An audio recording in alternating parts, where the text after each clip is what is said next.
So we are good to go.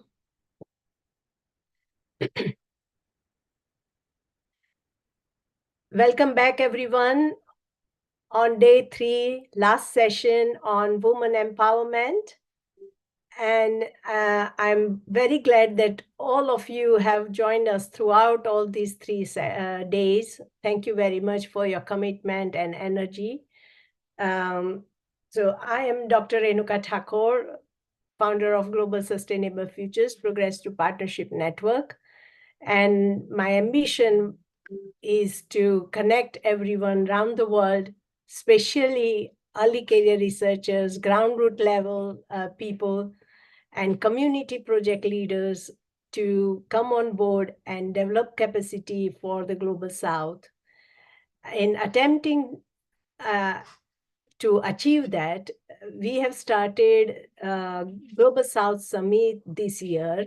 And in January, we focused on Pakistan. The summit was hosted by Pakistan, and we had a tremendous success in that. We had plenty of um, organizations from Pakistan who hosted the collectively hosted the seminar. Especially, I'm very grateful to Turab Rantwa from Pakistan who led the summit.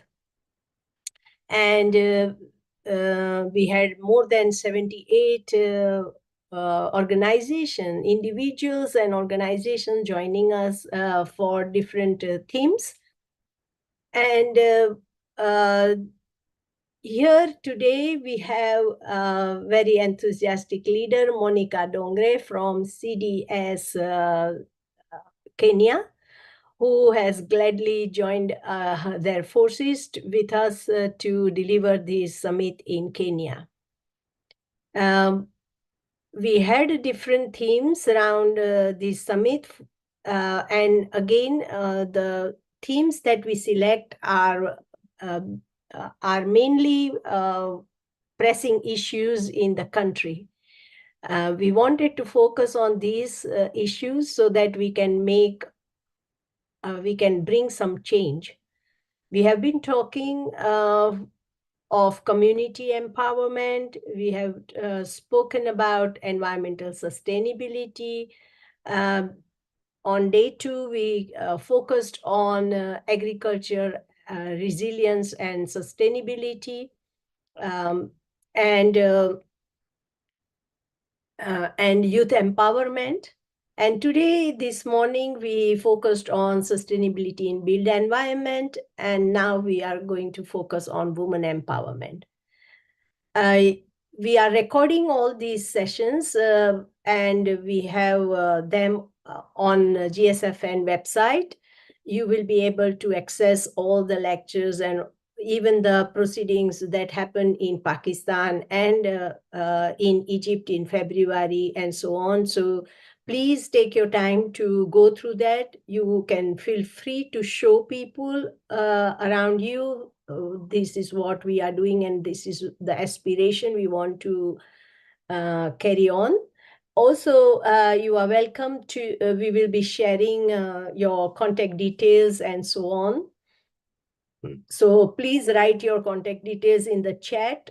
We are capturing the chat as well. And we will also share the Excel with details who have attended this summit and also expressed their will to share their contact details. So we will be sharing the Excel as well. Also, we will be putting these PowerPoints that are being shared here together over in a file for you to have an access, as well as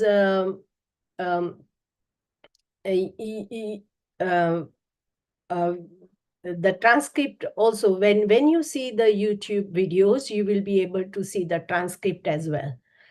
And we are also collecting the abstracts of what has been delivered here to make a conference proceeding report as well. So these are the just what I wanted to share with you, but also some basic house rules. As you know, it is being recorded and also it is live streamed on YouTube. Um, Another thing is that, of course, you all are on mute, so that's good. Keep on mute until you take the floor. Please raise your hand when you want to speak or whenever you have any comments. If you wish to speak, do raise your hand, and you are feel free to write down in the chat as well.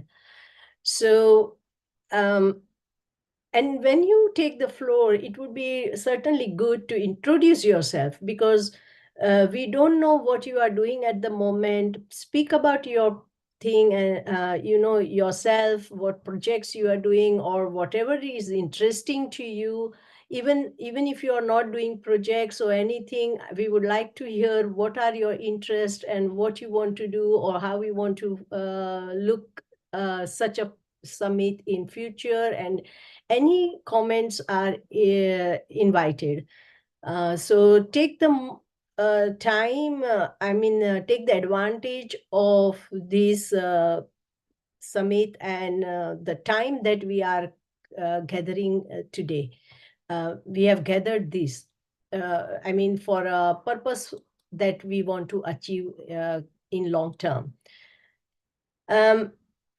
I would also add that Monica has been definitely a good supporter, and she is going to present today a full bureau of what the activities are done in locally in Kenya. However, we will carry on with first. I would invite her to speak some welcome words, and then I will move to the speakers, and then I will also again invite Monica to present her work, CDS work. I would like to take an opportunity to thank the co-host also. The Mount Kenya University, Professor Wandari, has been very instrumental in joining the forces here. He has brought another two co-hosts, and they are from Muli Children Family. yes, Muli Children's Family, and also I forget always Patrick's organization. Can you tell?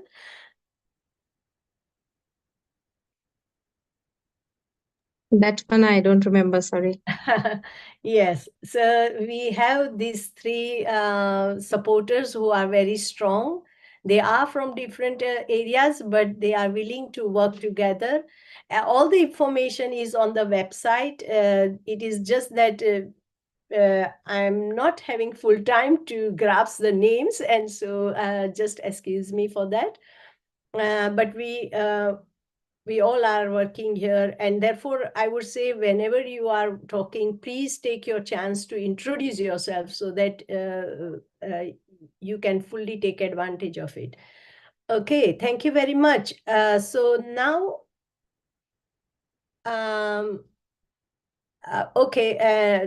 again with the presentation, please write down your name and topic in the chat so we can invite you to speak. I think we already have one, Nabila Abdullah, and she would like to speak about e-talk show and initiatives introduced by her. And she will also follow up with the invitation of 5th edition of Africa Women Summit. Wonderful. Nabila, if you are here, please take the floor. Thank you.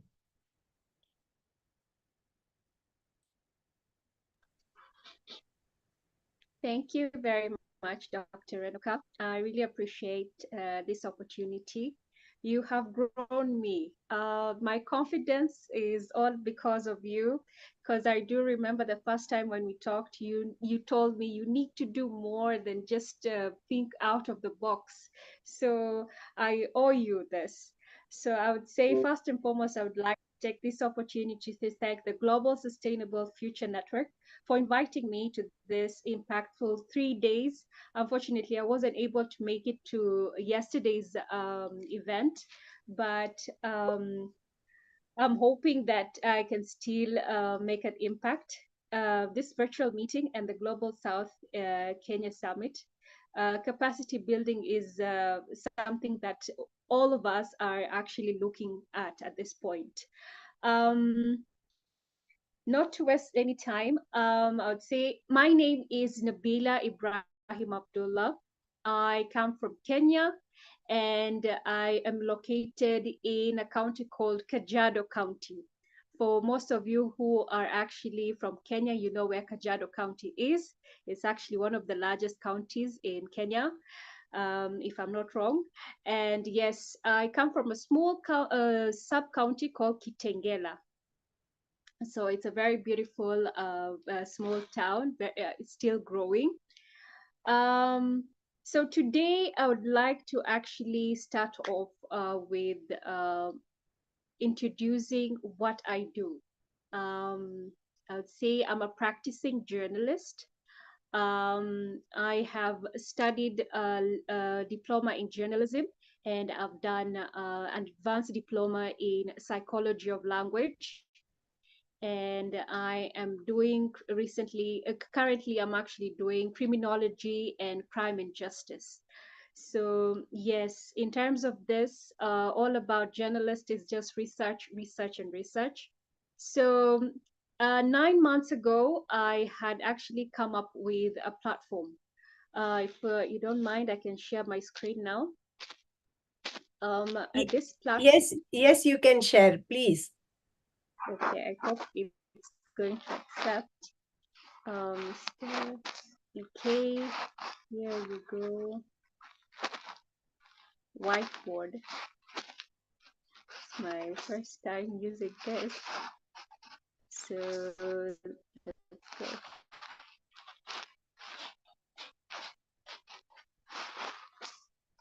Should I help at all? Can you see this?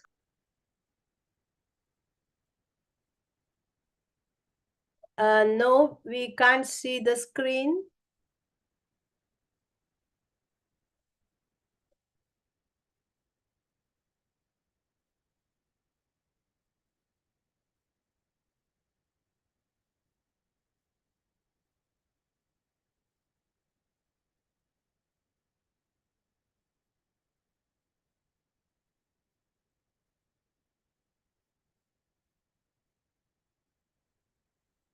I think we have lost her, but she will come back.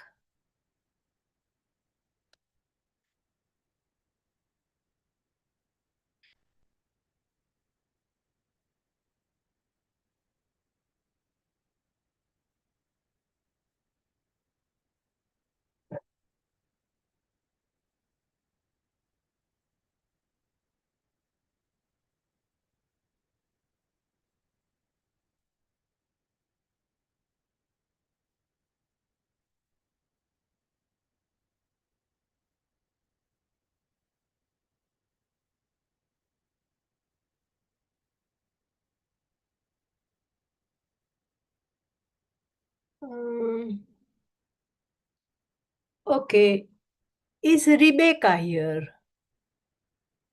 Rebecca has also mentioned, Rebecca Lee's Apollo.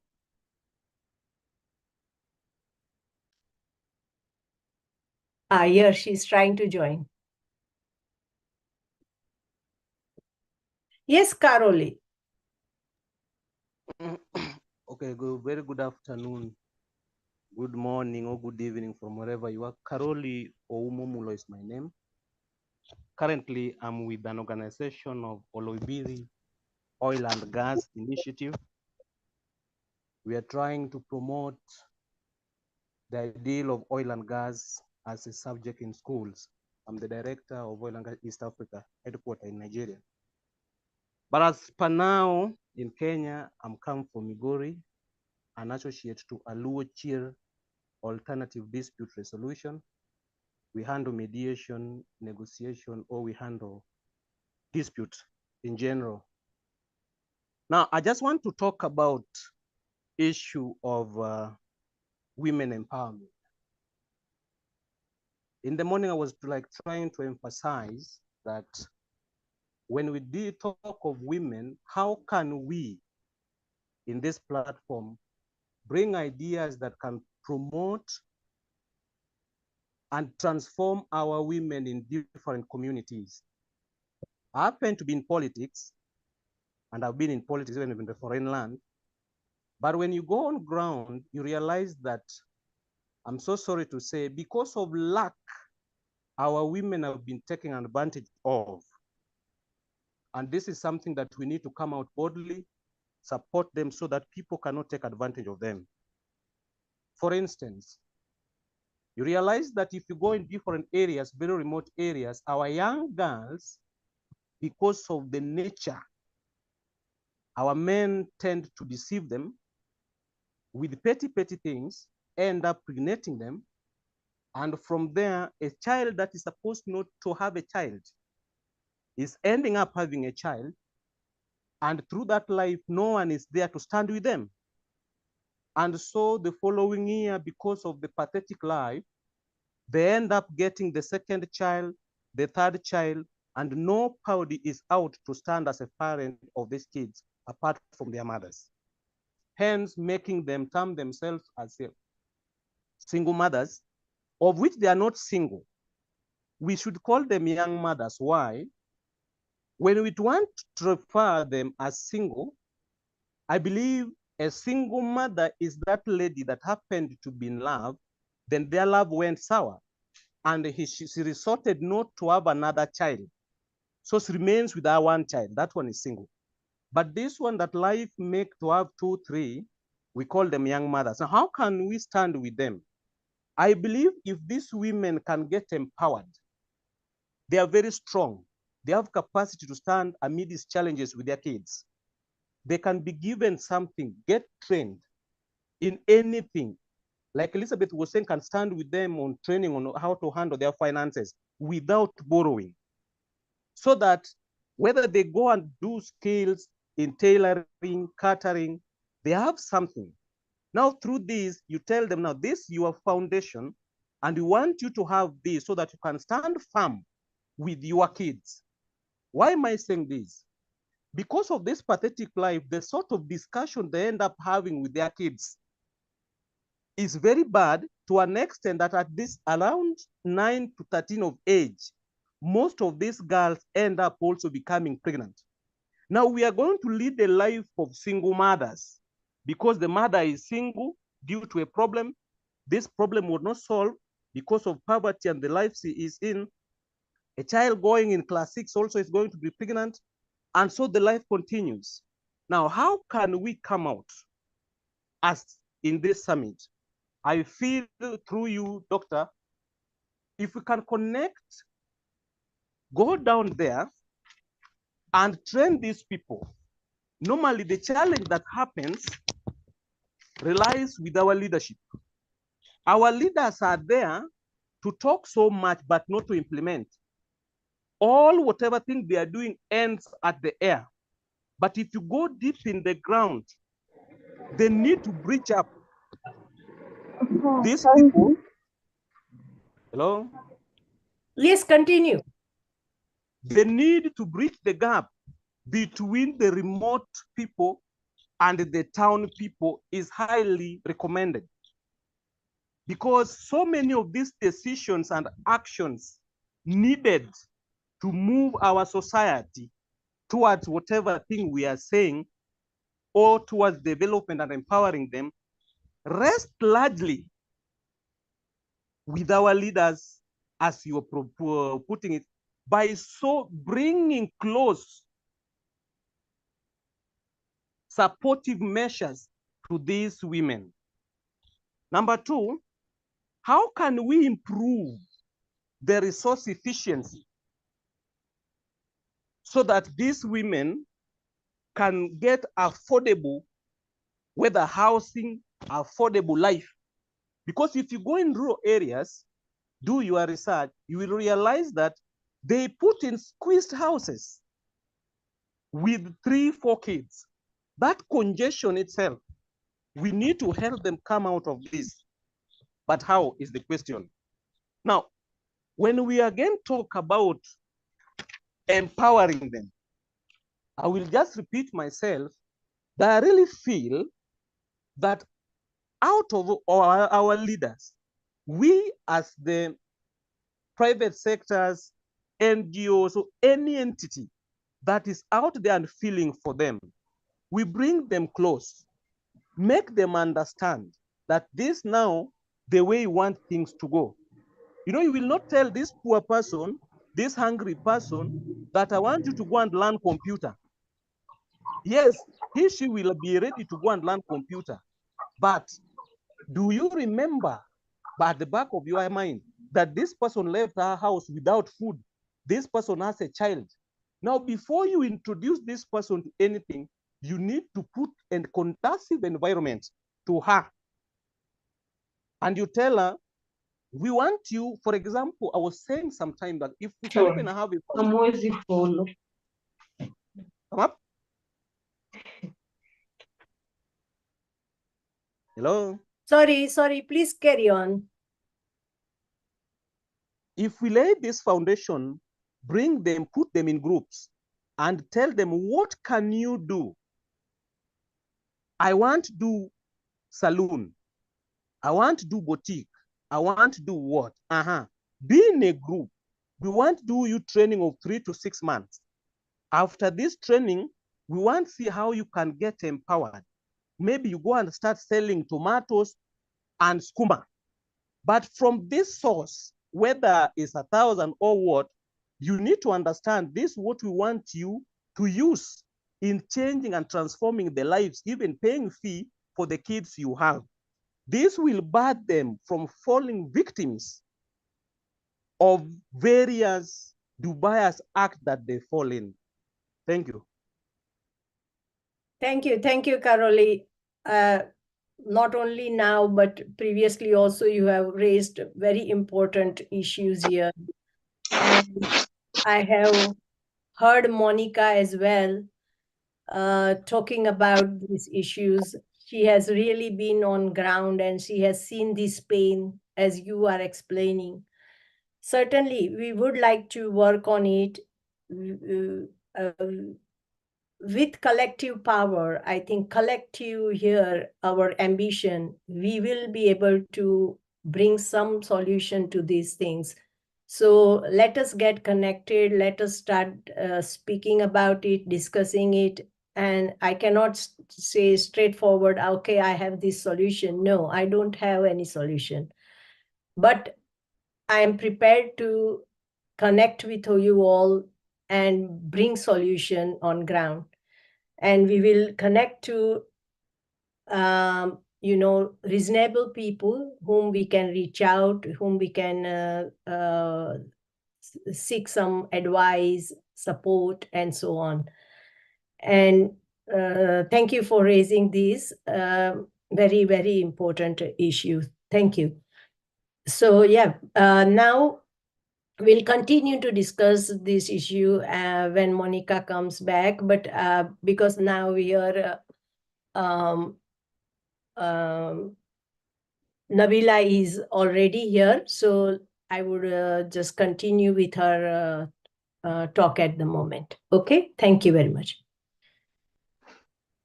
Thank you so much, Dr. Renuka. I'm so sorry, my mobile went off. I was trying to connect to the documents. Just let me just put on the documents. No worries, please carry on. Okay, thank you.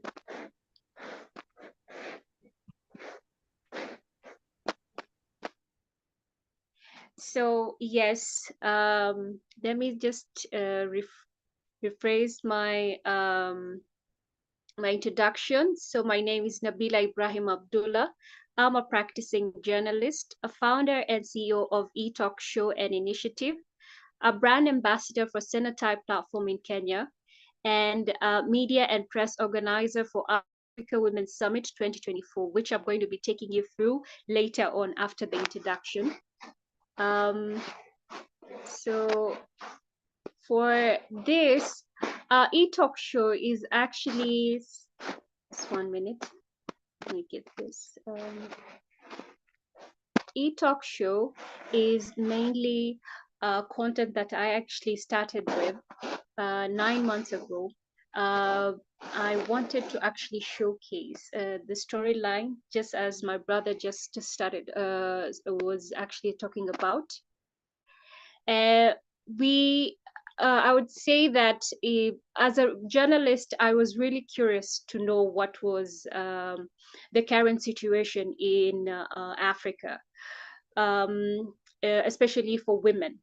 So I came up with e-talk show so that I can actually empower them. E means empowerment. So in e-talk show, it's I would say that it's the only talk show that covers 5 selected global goal sectors in one episode, which are innovation, gender equality, education, health, and achievement. Within this 5 categories, we are able to actually showcase more of what current situations are going on in Africa. And I was able to actually do an introductory season whereby we were able to get contents from Zimbabwe, Nigeria, I would say Rwanda. There were massive number of amazing women with stories that really made impact. Back in Kenya, we had like Maliha Muhammad, one of the Guinness World cooking world record breaker. We have Justina Wangombe, who she's a superintendent, making an impact and empowering women in prison. That is very rare that we get women at this as such. And so we wanted to grow e-talk show in a way that can we can actually be heard, empower women's voices. And as I was designing e-talk show, I wanted it to actually be a contribution channel whereby you can come in, talk in each and every cases that you have going on.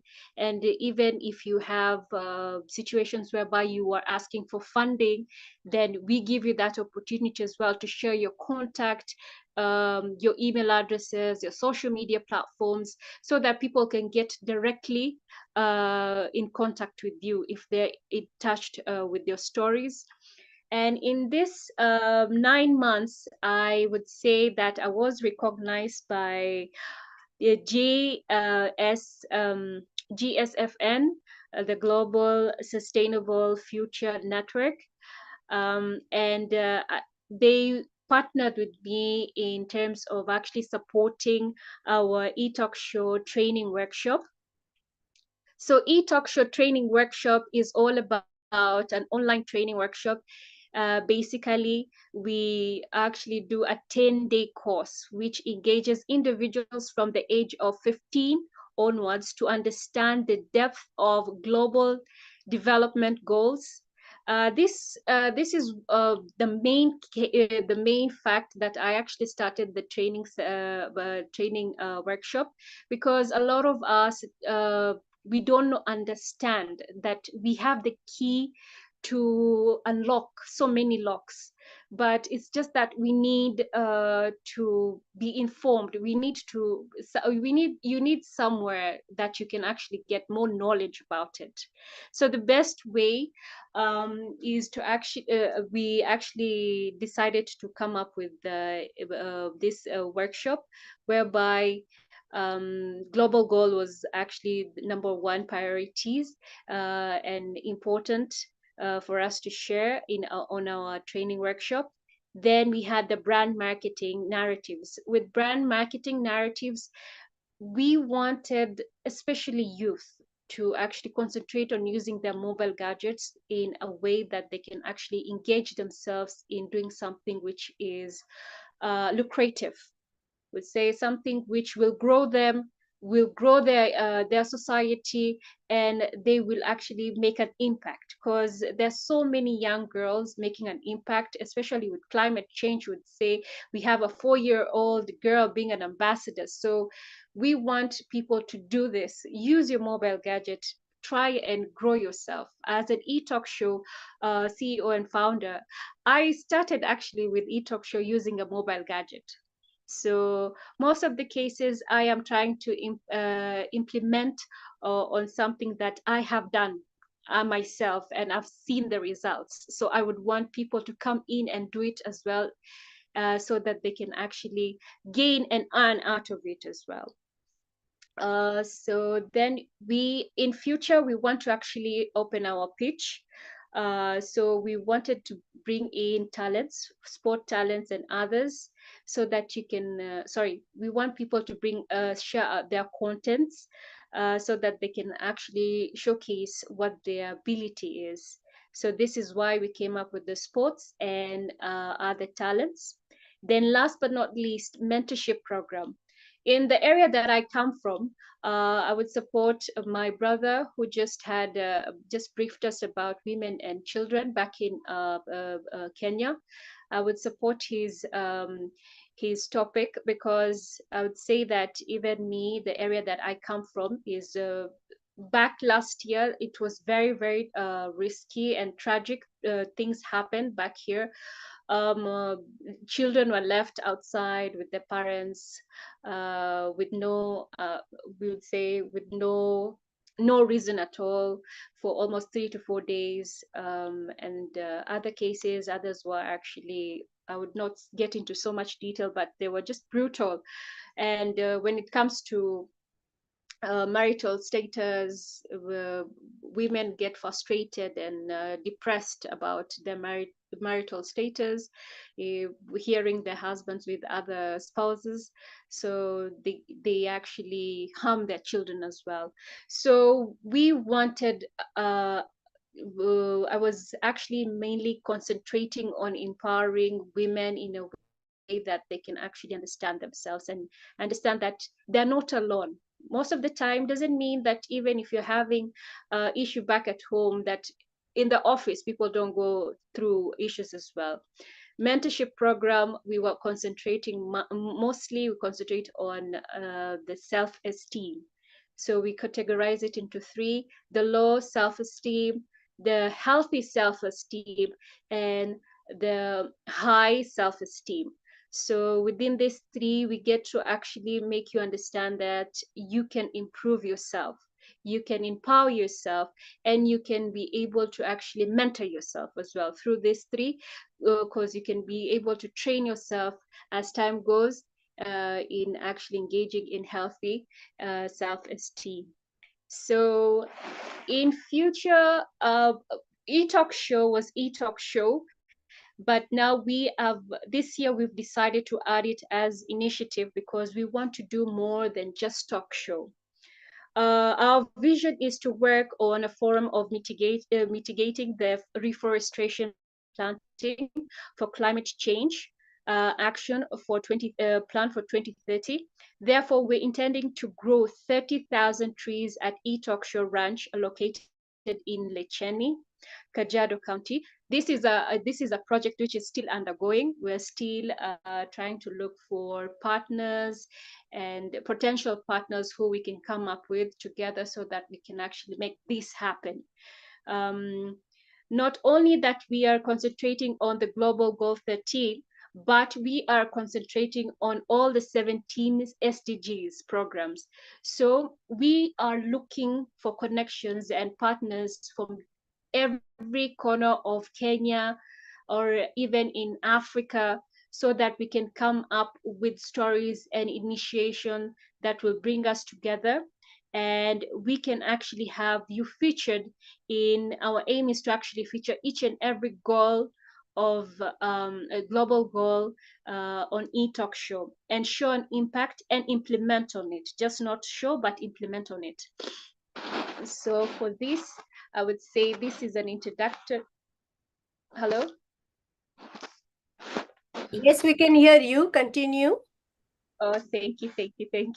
So for this, I would say this is what eTalk Show is growing at the moment. We're 9 months old, and we have done a lot. From our first content episode, I would say, which we created in June 9th till today. We say we have done a lot, we've learned a lot, and we've grown. We've grown as a platform, and now we're taking it to the next level. So here we are actually going to be doing our first season, which is going to be under the 5th edition of Kenya Women's Summit, which will be held in May 8th till the 10th this year. We will be focusing on women's health, empowering voices, inspiring change. So this event is going to be held in JW Marriott, Nairobi, Kenya. And let me take you through a little bit before, let me take you through the little that we're going to be discussing. Our theme for this main event is going to be we'll be doing marital and children's health, sexual reproductive health, and non-communicable diseases. And then we're going to be focusing on mental health and well-being.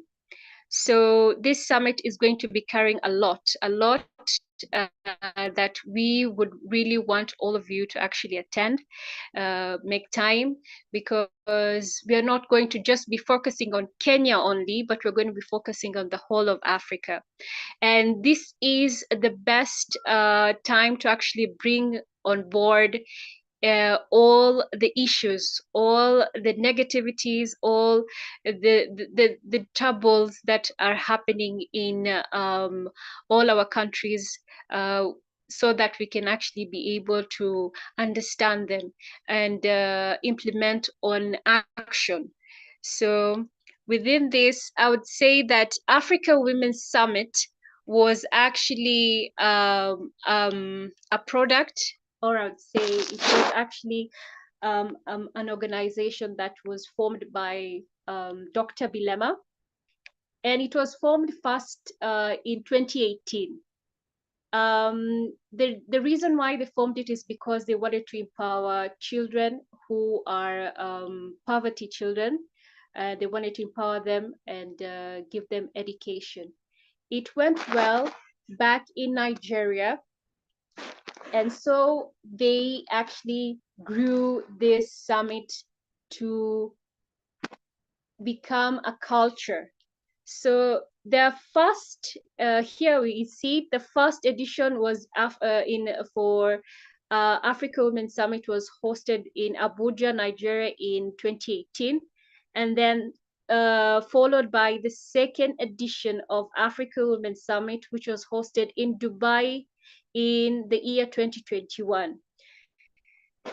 Say they really grew, and they came back to empower Africa countries as in Africa countries in Kigali, Rwanda, which they actually settled the 3rd editions of Africa Women's Summit. And the 4th edition was actually held in Cape Town, South Africa, which was last year. This was the latest one, which was in the 2023 4th edition. So now it's Kenya. Kenya has been chosen, and Kenya is history making in this amazing legacy of Africa Women's Summit, empowering women and inspiring change and empowering voices as well. So I would say that not only is Africa coming together, but the initiative that we are growing is actually making an impact And we are actually trying to motivate each and every person in Kenya, in Africa, to grow their we say grow themselves, resilience. Don't stay silent, resilience yourself. Let's make an impact for 2030. Let's make an impact to the 2050, and let's make an impact to 2063 agenda for Africa. And this what I can have for now. And yes, I would say that I am open to any partnership around Kenya, which will actually grow us as a country and make an impact to the rest of the continent. Thank you very much. Wonderful, wonderful, Nabila. Thank you very much. I can see the confidence you have grown in your voice and activities that you are sharing today. I'm very proud that you have done this. Thank you very much. Congratulations for sharing this. Okay, I think a huge opportunities are lying ahead you, and you are now a role model for others, that how you can do this change on with your own resources, your capabilities, and so on. I know first day when we met, uh, it was like, how can I support you, or how you can carry on? And that was the question I think we had, isn't it? Um, and that is what Yes. I think we want to share with everyone, that only a support, only a mentorship, I mean not mentorship but also support, just that I'm here to help you, such an complementary environment can also be very fruitful in supporting each other. So thank you for sharing your this initiative, and we wish you a very good luck. um, Also, I would say that just a few things on journalism and the people who talk about with the to the public every day. I think you have a very responsible role here, and you must take a leadership. And especially when you are promoting all advocacy of about climate change and so on, it is very important that you bring these facts to the people, because so much fake news and fake stories are going on, and that um, uh, bring some uh, what I would say, they actually wait a second. Yeah, they actually bring some stress in the society, and pressure on people, like what to believe, how to believe, and am I doing right thing, and these all things. So you are the people who are between everyone, engaging everyone and communicating the stories from regulators, decision makers, high level people to the community. And therefore you have to become very, very responsible. Your role is such an important role to play in society, I think. And therefore you have to do some investigation, research, and so on. And that all requires efforts, time, knowledge, uh, tremendous hard work. So you have done that hard work, and that is why you have reached this stage. People are happy to hear you, and Yes. that is what we I think you have done a very good job. Thank you very much. Thank you. Thank you so much, Dr. Renuka.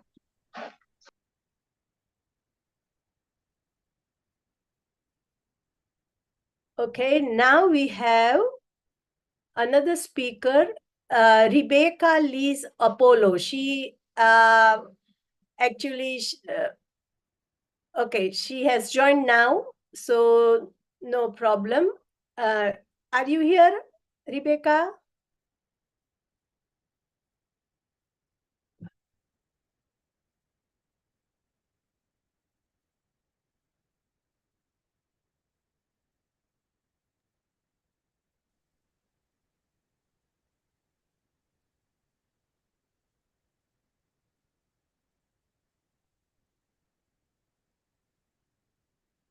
If Rebecca is not here, if other speakers are ready to speak, they can, I think, go on. Yeah, she is in a remote place, and I think her internet is playing. She also tried to join with her friends. She is here, but not. I am on, but my network is playing. That is what she has said. Uh, if you want to, if you are able to just speak without video and so on, please speak. I can share your slides if you want. Rebecca.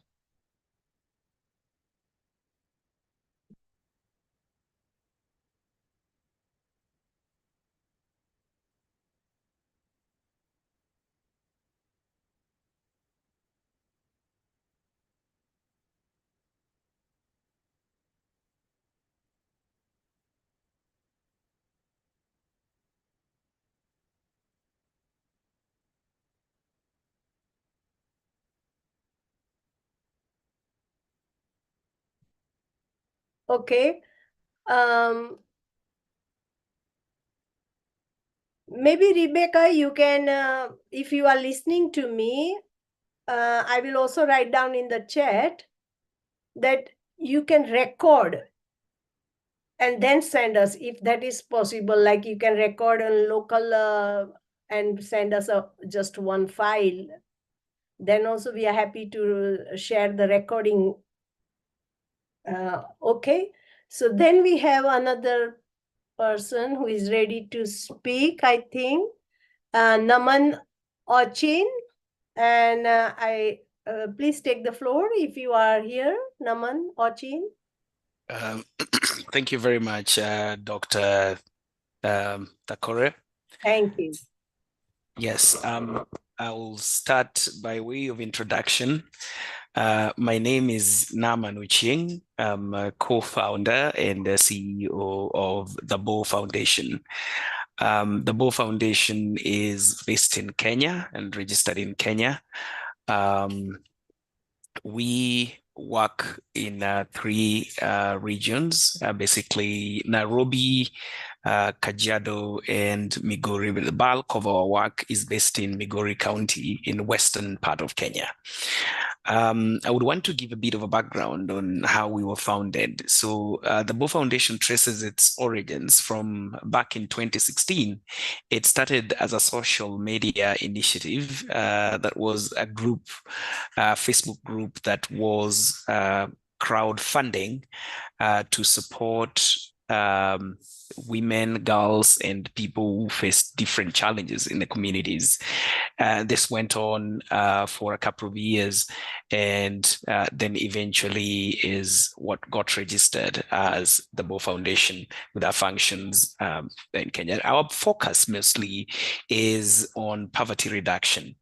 And in our poverty reduction initiatives, we do have also several other interventions. And one of this is women empowerment. And this is primarily because women are the worst afflicted with poverty and also children. Our programs focus in the following areas. We work on water and sanitation. We also do period poverty campaigns, which target young girls. And in these campaigns, we also try to ensure that we improve education access. Education is also one of the pillars of programming that we intervene in. And specifically, we want to reduce school dropout for girls who are afflicted either through poverty or sexual exploitation, which leads to teenage pregnancies and early marriages.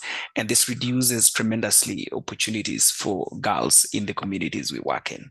It is a problem across different parts of Kenya. then we also have a program that empowers small businesses. This is still in a pilot stage in Nairobi. And I wanted to speak a little bit about that program, connecting to part of what was spoken to earlier by the earlier speakers.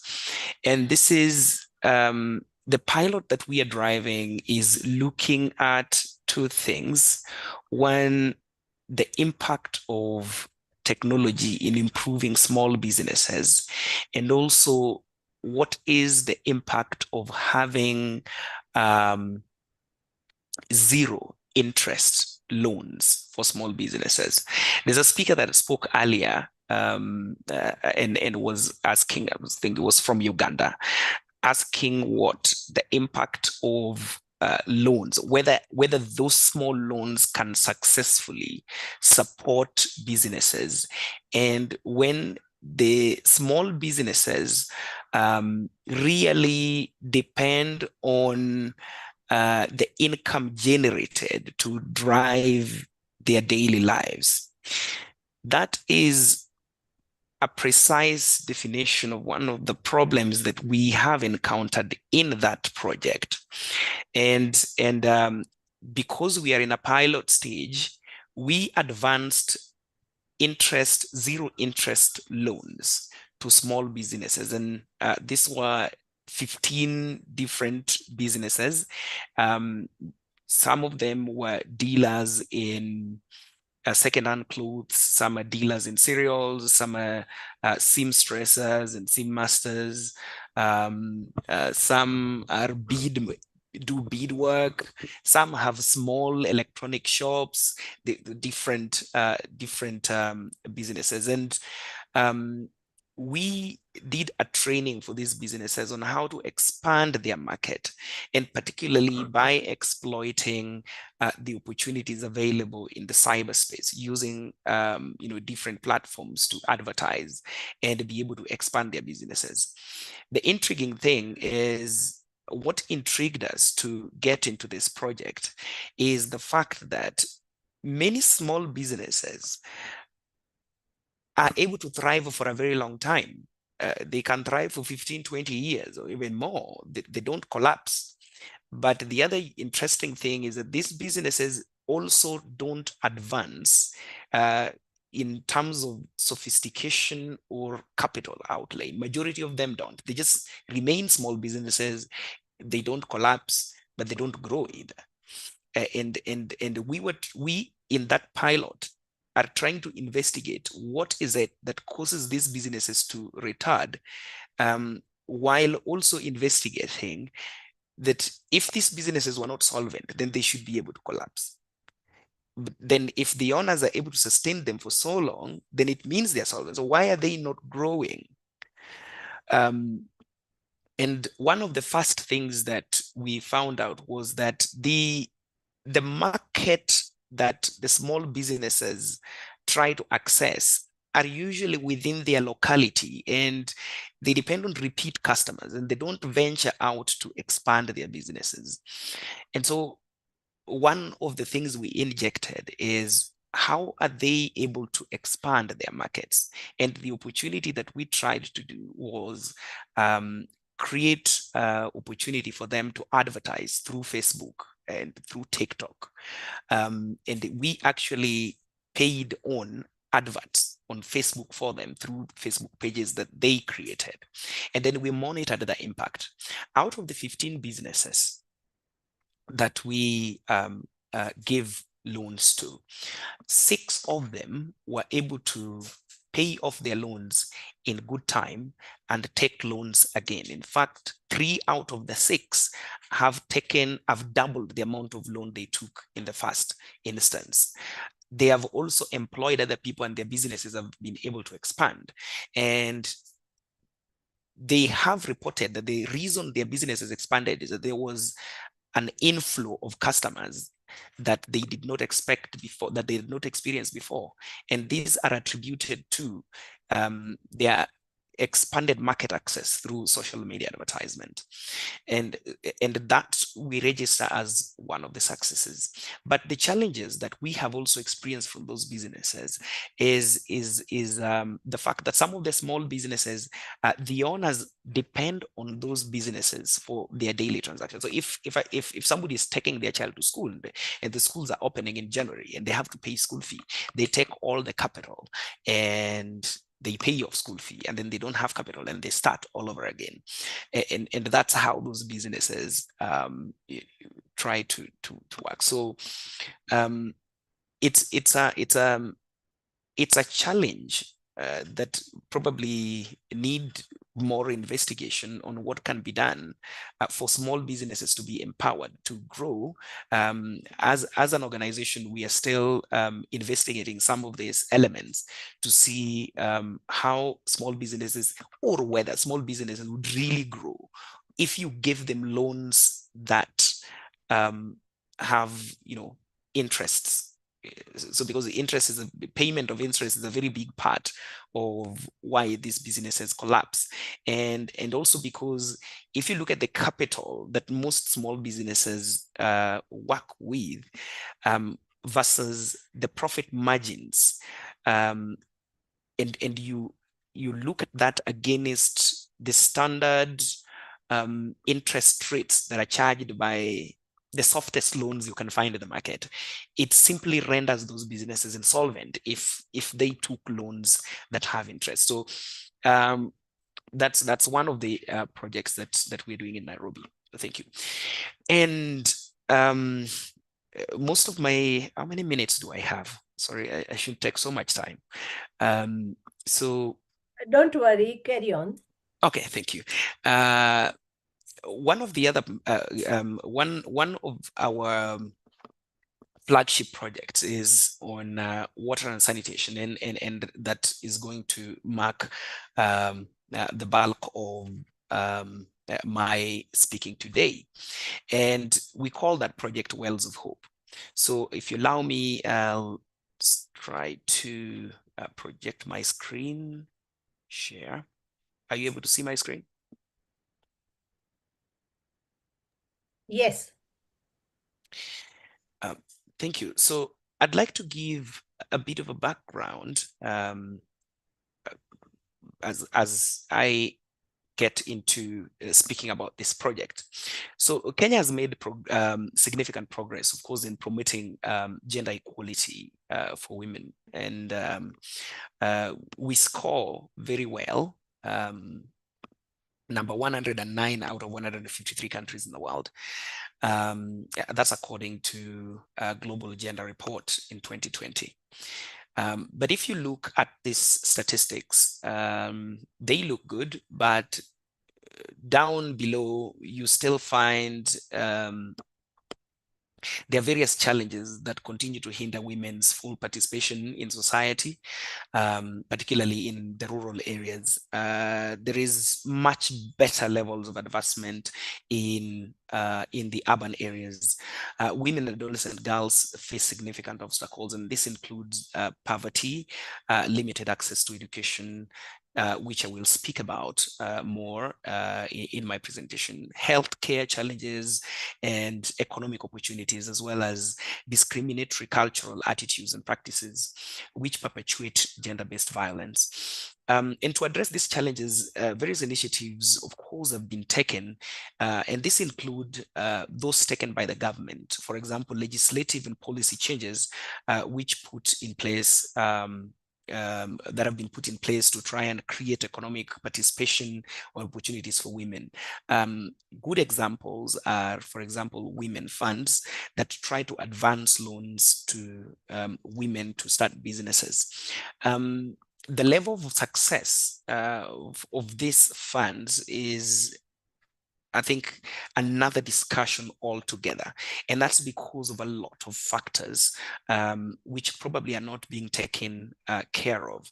And which is what we dived into, as I will speak about in the coming slides. Additionally, efforts have also been made to promote technologies and management practices that increase productivity and to save time for me women, and that is aimed at enhancing their overall well-being.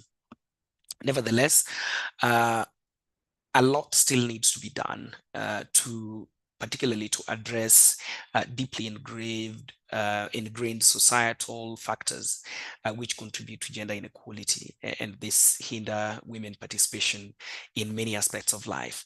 So let's look at, I hope the slides are changing. Are you able to see my second slide? Yes, we can. Thank you. So the Bow Foundation is implementing a project called Wells of Hope.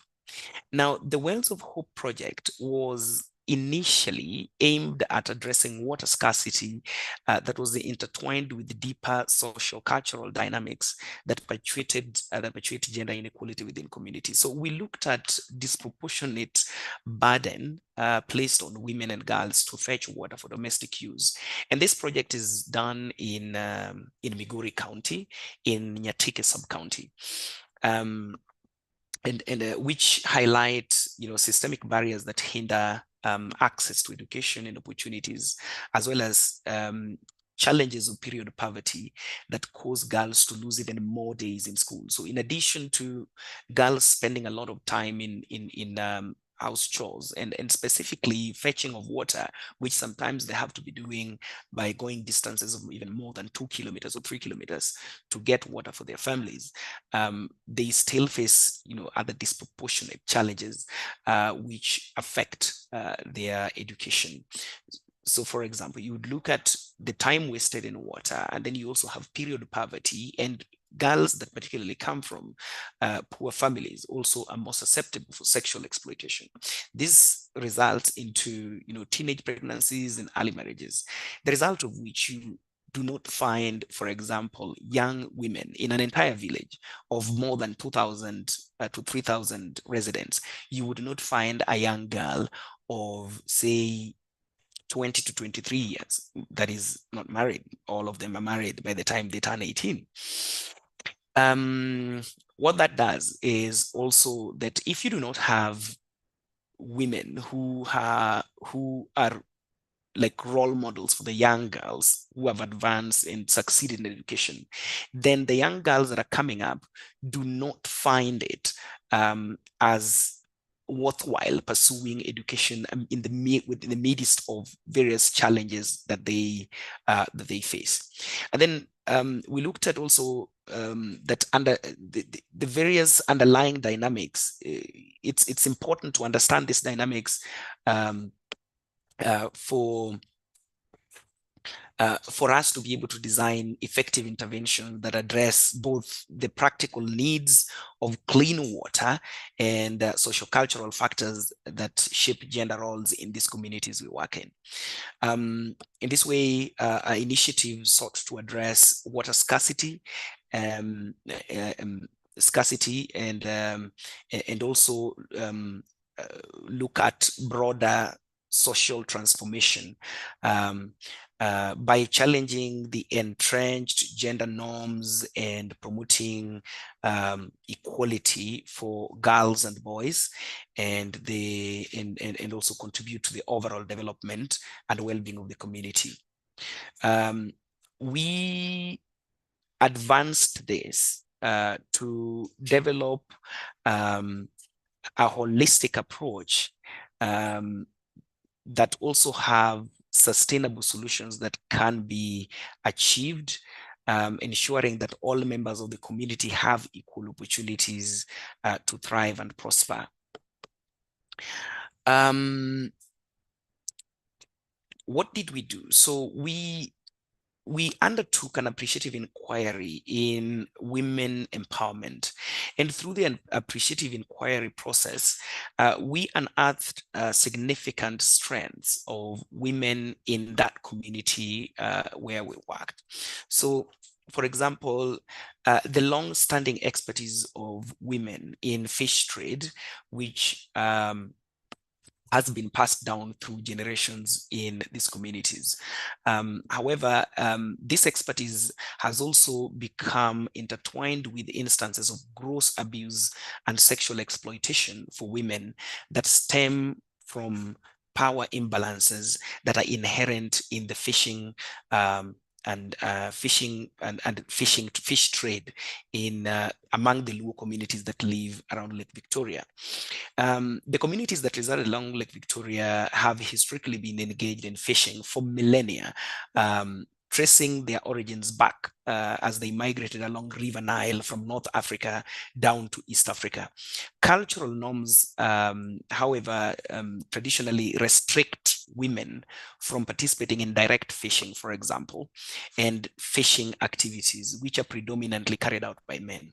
Instead, women are typically engaged in purchasing the fish, obtaining the fish from the men, and subsequently vending them in the markets. So the end part of the fish trade is actually handled by the women, but the women don't control the source of the fish.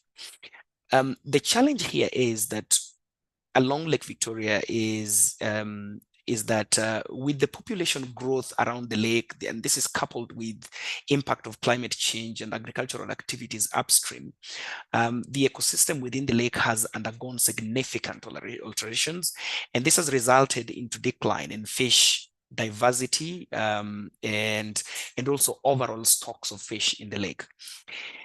That decline of fish in the lake has created over time myriad of problems, and this has led to substantial surge in fish demands amidst the dwindling supplies, and consequently women are compelled not only to pay for the fish whose prices are increasing, but also acquire sexual demands from men in a phenomenon that they call jaboya. And this is a phenomenon that has been there for a long time. I think a number of interventions have also been put that try to create awareness and try to discourage this from happening.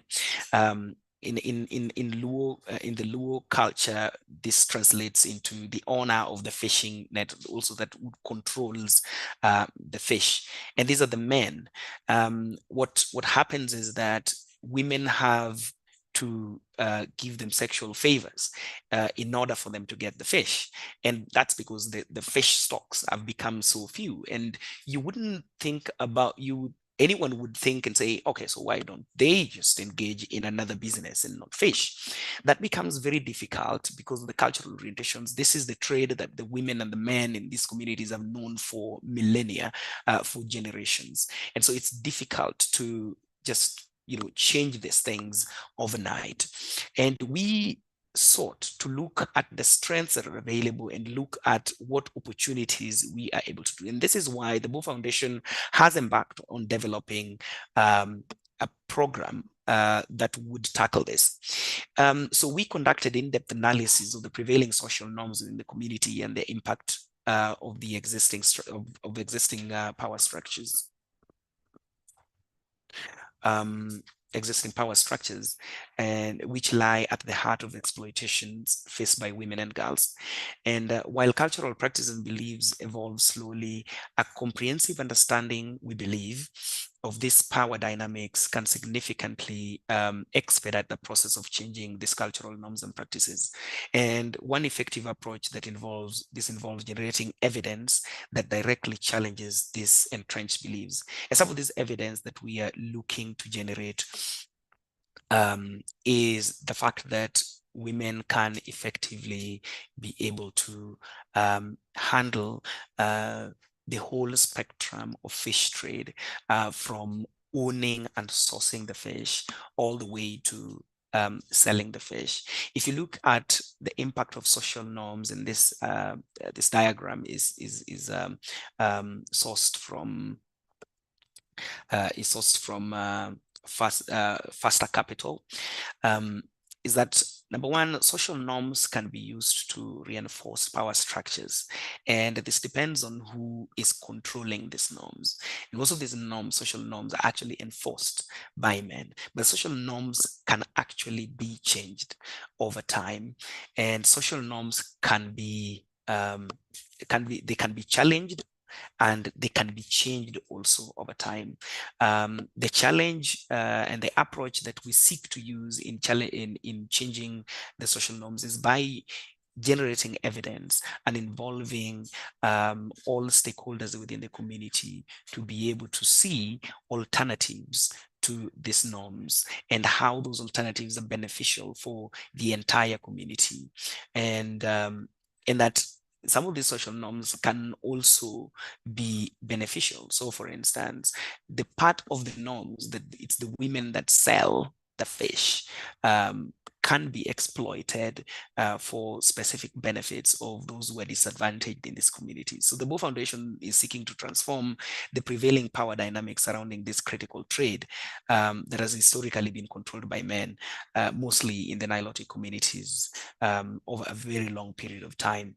And our strategy involves leveraging technology to empower women to own and sell fish. And this would be is capable of disrupting the power dynamics that perpetuate the sex for fish phenomenon. In these communities, women are uniquely positioned to lead in ruling the fish trade at the market level. And this, given their unparalleled understanding of the local value chain of the fish. And through these initiatives, we can dismantle the long-standing barriers if we empower the women to be able to work alongside men in the entire spectrum of fish value chain in these communities. So what are we looking at doing? So we are seeking a partnership at the moment. This is a program that is still under development. The first phase of it was complete, and that is what involved supply of water for domestic use that aimed at reducing the amount of distance and time covered by women to get water for their communities. And we provided borehole water and also distributed it over a distance of over 2,600 of 2.6 kilometers to 3 kilometers in several villages. And we are monitoring how that reduction of the amount of time that women take to access water impacts their improvement of their livelihood, and particularly schooling access for girls, and if this would be having a longer, medium to long-term impact on education access for girls. So we are partnering with an inland fish farm that is based in Machakos to develop a recirculatory aquaculture system. RAS systems, they're called, typically high density fish culture that allow for keeping of fish in very high intensity, and this works within very small areas. It has many advantages. Even though it is capital intensive, it is something that we believe, also looking at the example that we saw in Machakos at Kwamodanga Fish Farm, that it is a solvent business. It's a solvent business because the demand for fish is very high. Actually, the deficit for fish in Kenya is upwards of 400,000 tons, which is still a long way for anyone to fulfill. But apart from that, there is even a local market in the western side of Kenya that will take many years to fill, given the dwindling fish stocks in Lake Victoria. Just to show you how that demand works is that along the shores of Lake Victoria, fish is imported all the way from China to be sold right at the shores of Lake Victoria, which has traditionally been supplying the bulk of fish demand in Kenya. And so we are getting this technology we are getting this technology and we want to train women to be able to use this technology for intensive fish production. And the solvency of this, that we want to build on the strengths and knowledge of the market value chain, the local market value chains that these women have known for generations, would be able to empower them. And we target that the implementation of this RAS system um, uh, uh, for fish production represents a pivotal technology transfer that is aiming to revolutionize the power dynamics within the fish trade around Lake Victoria. And this also holds a promise for elevating instances of sexual exploitation among that is perpetrated by men against women, and consequently reducing also associated risks such as disproportionate higher rates of sexually transmitted infections in this area. You might know, if you are conversant with the statistics in Kenya, that these areas that I'm talking about, the areas that shores of Lake Victoria, have the highest HIV infection rates or prevalence rates in Kenya that are way above the national average. And part of what contributes to this is phenomenon that involve is sexual exploitation of women and girls in these areas. And so, and then also central to this initiative is also the establishment of a dedicated learning and research center that would be prioritizing empowerment and capacity building for women. And we also envisage that this center will serve as a hub for knowledge dissemination and skill development for equipping women with the expertise needed to effectively run this RAS system and enhance fish production.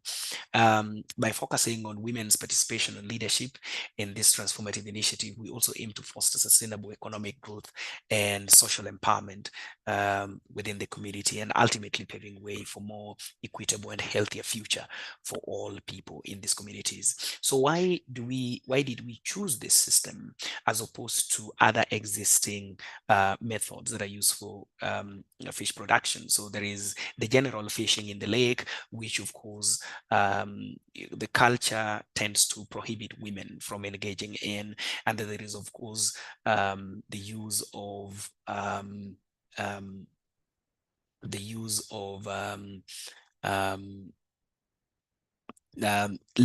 lake-based fish farming racks, and that has myriad of challenges, including security, and also part of it is that it's also pretty much the same as it still has connotations and limitations of culture. And this system extend the durability of the equipment that is better than the fish cages that are used in the lake, but also it also reduces dependency on antibiotics and therapeutics that are used in the general fish farming in ponds, and then reduction also of operation costs associated with feeds, predator control, and parasites. It also potentially eliminates release of parasites again into waters. Also reduces the risk of climate factors and disease. And then also this system also yeah, it also ensures production can promote flexibility in terms of location where these projects are done, because it is fit for inland projects where they don't have to be proximal to large water bodies or large supplies of water. It also enables production of a broad range of species, irrespective of the temperature and climate of the places where this is done. And then it also has advantages of feed management and considerably enhances feed control and use. You may, if you are acquainted with this process of fish farming, is the largest cost factor in fish farming is actually fish feeds. And then also, of course, exposure to stock stress, and this system can can be reduced for some factors that affect control of fish stocks. So this is what we are building and working on to ensure that we have an integrated and holistic approach to women empowerment. And from the lessons that we will draw from this intervention, we would be able to expand some of this and be able to inform development of similar or parallel programs that seek to empower women, even if they're not in the fish industry, fish-related industries, but looking at broader challenges that hinder women empowerment, also that hinder successes of women empowerment programs in various parts of the country and probably broader in other parts in the global south. Thank you very much. So if there are any questions, I would be willing to take. Thank you so much. Thank you so much. Wonderful presentation, but not only wonderful, very insightful and very practical for the scenario and the problem that you are addressing. And I must say that you have taken that quite time and effort has been put into this and thinking through to bring such a solution as well. It is certainly, appreciated, the way you have framed the problem, you have understood the problem and bringing solution to the people. Thank you very much. Thank you. Everyone is saying that you have done excellent presentation. So you can go through the chat. Okay. Everyone is saying excellent presentation, and let's educate, protect, and empower our lakeside women. That is what there is one comment as well. Yeah. Thank you. Would anyone like to comment further? Thank you. And what is it, this is not just one case in water culture or anything. You are talking about the real problem in each and every situation. I mean, wherever your community is, there are similar problems everywhere. And we need to look at this local reality and understand what we can do and support, how we can bring the support and so on. So I think very well said and done, presented. I would like to invite Monica to give her comments. Thank you. Thank you. Thank you so much, Naman. First of all, congratulations, because I completely agree. Living in Kenya, Africa, it takes a lot of courage. First of all, think about all these subject and looking out for solution. It takes a lot of courage and effort to do something like this and thinking out of the box. Actually, not out of the box, I would say, but the thing which you are doing and trying to solve. You mentioned Lake Victoria. It's really, it's like going into the dirty water and cleaning it. So I really want to congratulate you for, first of all, and second, I want to mention here on this platform that CDS International would love to be partners with you in future and want to collaborate with you for to make our team big and achieve something big. And we, not in terms of size of the organization, but looking out for solutions and making the issues resolved. So yeah, and I want to invite others also to join Naman, people like Naman who really have vision to resolve issues like this, and they really want to do this, because I can see we had previous meetings before this, so we could sense that the person is going after money, or they really want to do change in the society and the community. So I could sense that this organization is really honest and they want to make a change. So thank you so much. Thank you. Thank you very much. So we have Rebecca.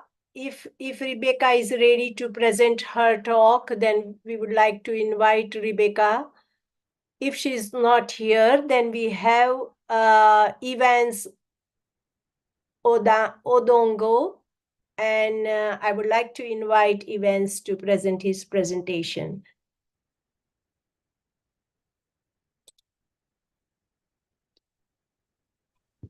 Okay, thank you, madam.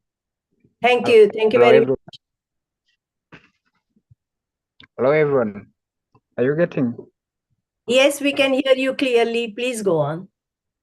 Okay, I'm Evans Odhiambo. I'm a student at the university and also a member of environmental club at the University of Nairobi. I have a presentation about to control how to manage traffic in Kenya. Actually, in the recent cases, we've had cases of accidents, like 2 days ago. That was Monday 18th. There was a tragic accident which led to loss of around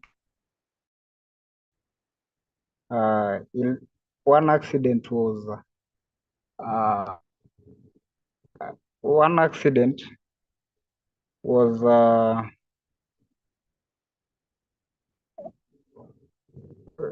took place along Mombasa, which involves students of public health from the University of Kenyatta University and one to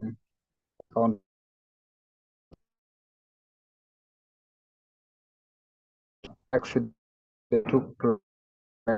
So I'm on solution any. I think there is a problem with the network. Evans, your voice is breaking. Getting an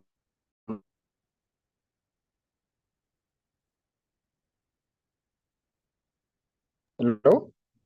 Yes, I will stop Can my you- video, and others also can stop video just in case, if that helps. Let us see. I should put on. Hello? Yes, carry on. Let us see if you are more clear now. Okay, can you get me? Yes, you can Am I also audible? speak a bit loudly, so we will be able to hear now. Okay. Yeah, it's better. Should I or should I start or carry on? Yes, please start again. Yes, thank you. Okay, thank you for that. Okay, like I said, I'm Evans Odhiambo. I'm a student at the University of Nairobi. And I have a presentation on a proposal on how to solve traffic problems in Kenya. Actually, in the recent cases, we've had cases of accidents. Like 2 days ago, there was an accident that took place. That was on 18th, Monday. There was an accident that took place which claimed lives, a total of 20, around 20 lives. One took place along Mombasa, and it involved a bus which was carrying students from Kenyatta University. And then there was one which also took place along the bay, and it claimed 9 lives. Now, from update also, yesterday there was an accident and it in 7 steps. I think 8 for people who accident. Now, I've been thinking of a solution now to control, or rather to manage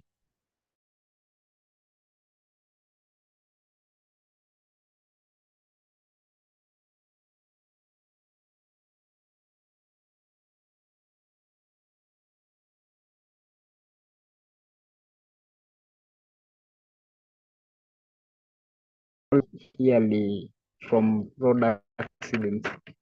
So I've been thinking up that will help control the accidents, mean level of accidents, and that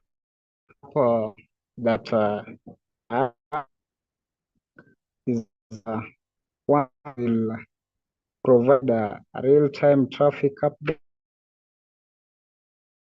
It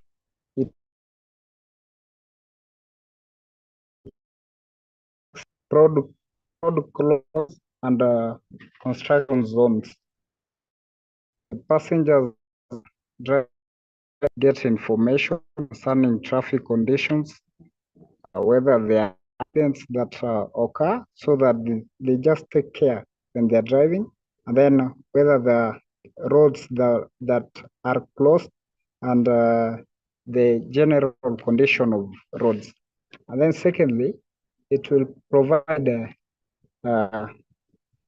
routes to help drivers and passengers to plan their journey.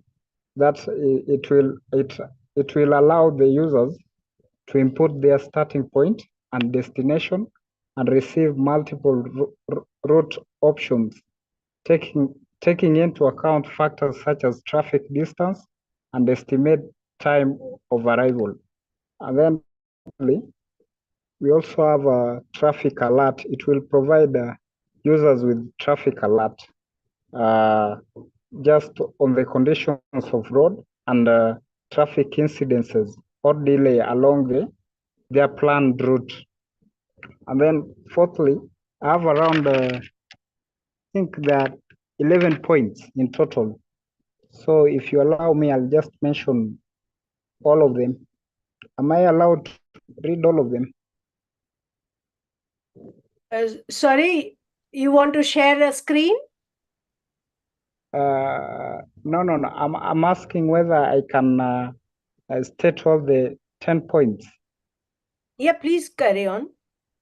Okay, and then the fourth one is it will enable people, or rather those traveling, to report on incidents of careless driving, and use also report on the conditions of road, and maybe police presence if there are traffic police who are helping to manage and control traffic flow.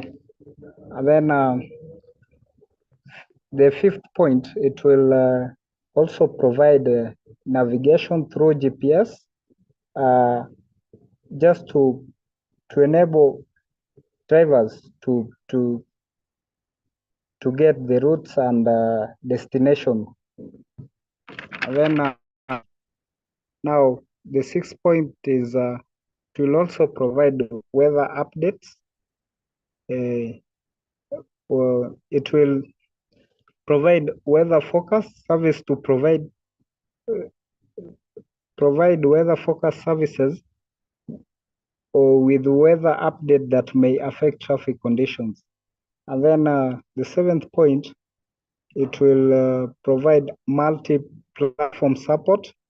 That is, it will include iOS, Android, and web to reach a wider user base.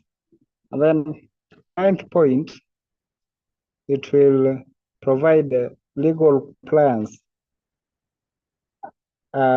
When I say legal compliance, I mean it will the voice guided using a phone while driving is for these guided navigations and answers just to read interaction with phones while driving. And then my point, privacy and security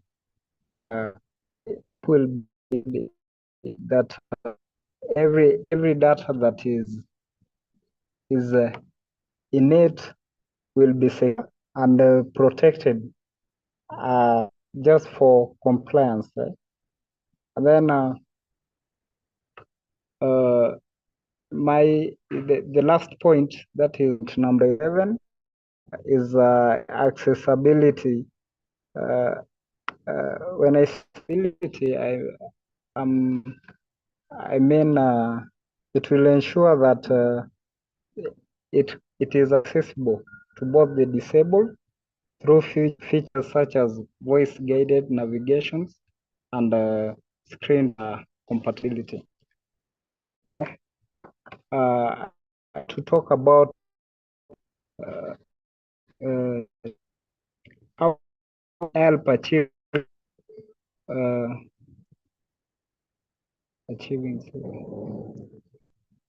how the traffic management app will help contribute to achieving several sustainable development goals. That is, the app will gas emission by providing real-time traffic information and congestion update, and also drivers to optimize their routes by reducing idling time and decreasing fuel consumption and emission alignment. And then also we have improved road safety by alerting drivers about accidents, road closure, and road conditions. The app will help prevent accidents and reduce road fatalities and injuries, contributing to health and well-being. And then also and accessibility. That is by providing accessible transportation options and information. The app improve mobility community, promoting social inclusion and supporting and then also there is efficient use of infrastructure by optimizing traffic flow and reducing congestion. Optimizing flow and reducing congestion, all I mean is it will help optimize the efficiency of existing transportation infrastructure, minimizing the need for costly expansion or new construction projects, aligning with industry innovation and infrastructure. And then also there is data-driven decision making. Since the app will largely rely on data that is collected from the sensors and traffic cameras,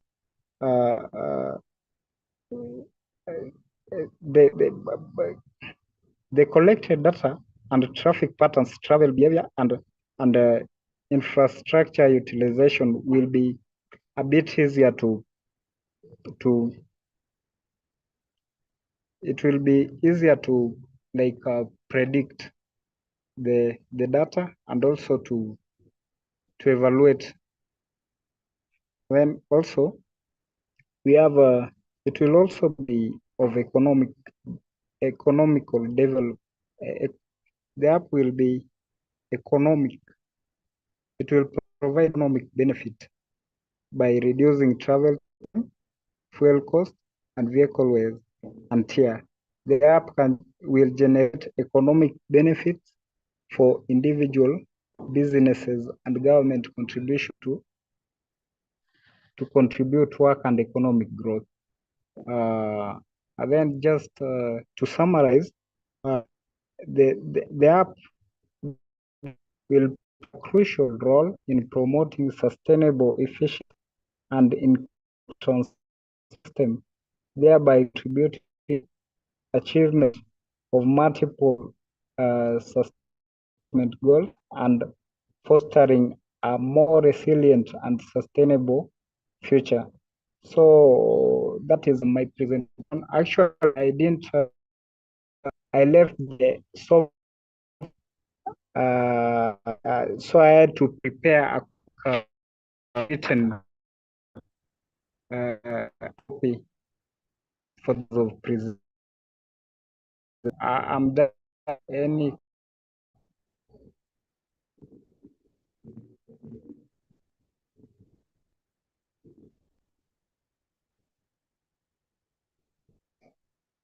Evans, thank you very much. Even though we had some voice issue, internet issue, we could understand your concept. And thank you very much for presenting, because this is very important issue.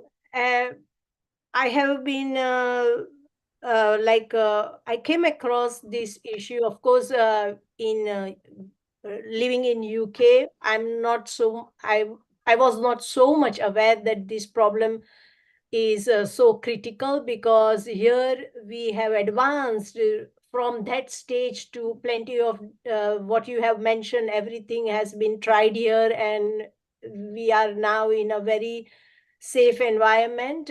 Not very very safe, but still I think we are safer than what you experience in Africa or India, I think. um, just a week ago, someone was telling me about the same issue, and they have started actually road safety clubs in schools, talking to students directly with small young children and so on. And also they have invited parents in those clubs. The person, I was just trying to find his name at the moment, but I can't find. But I will, if I get, I will definitely put his name through you. I have written your name. I have written your name with, like, I have noted down your name. And he has also written a book actually on traffic safety for children, and they are collaboratively working with the ministry to make some regulations as well, and to provide some training to like training and accessible and making it accessible to most people. So I think you have mentioned a very important point. So thank you very much. I would like to invite Monica to go ahead with her presentation. Thank you. If anyone have question, you can hold or you can put it on the chat. I think it would be better to put in chat so events can answer directly, because we are having internet issue. All right. Thank you very much. Hi, everyone. And good afternoon, whosoever in Kenya. So before, I've already presented about CDS. We are a Community Development and Sustainability Organization, but I want to just give you a brief introduction about the organization who have joined just today in the second session.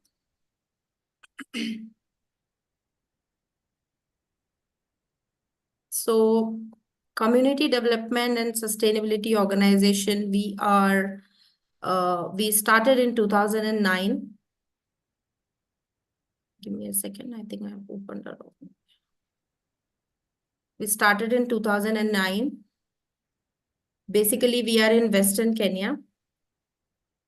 Our mission, you can see, mission is facilitate development based on self-resilience and promote sustainable livelihood through community participation, and vision is to empower communities advancing knowledge for sustainable. Monica, are you trying to move the slides at all?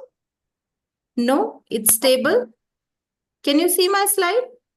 Well, we can see your symbol, logo. Oh, okay. All Is right. that what you want to share? Sword moving. Check.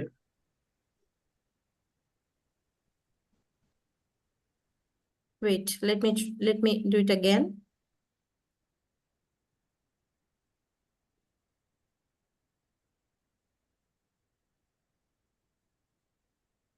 Yes, now we are on the slides. Yes.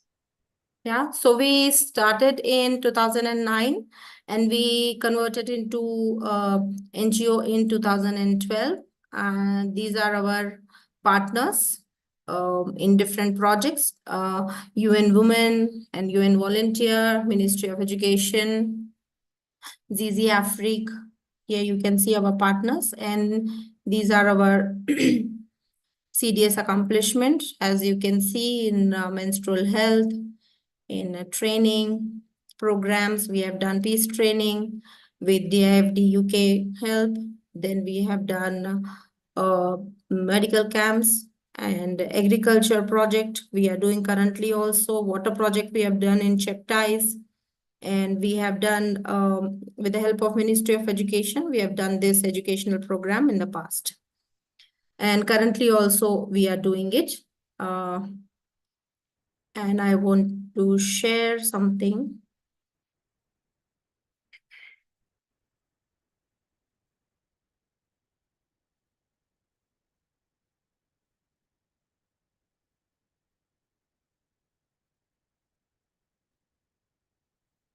Okay, can you see my full screen now?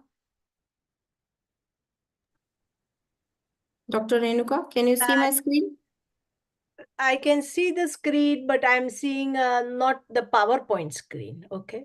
Yeah, it's some YouTube screen, Oh, yes, screen, yes. right? And for women, that is what the subject Yes, is. Yes, yes. please. So,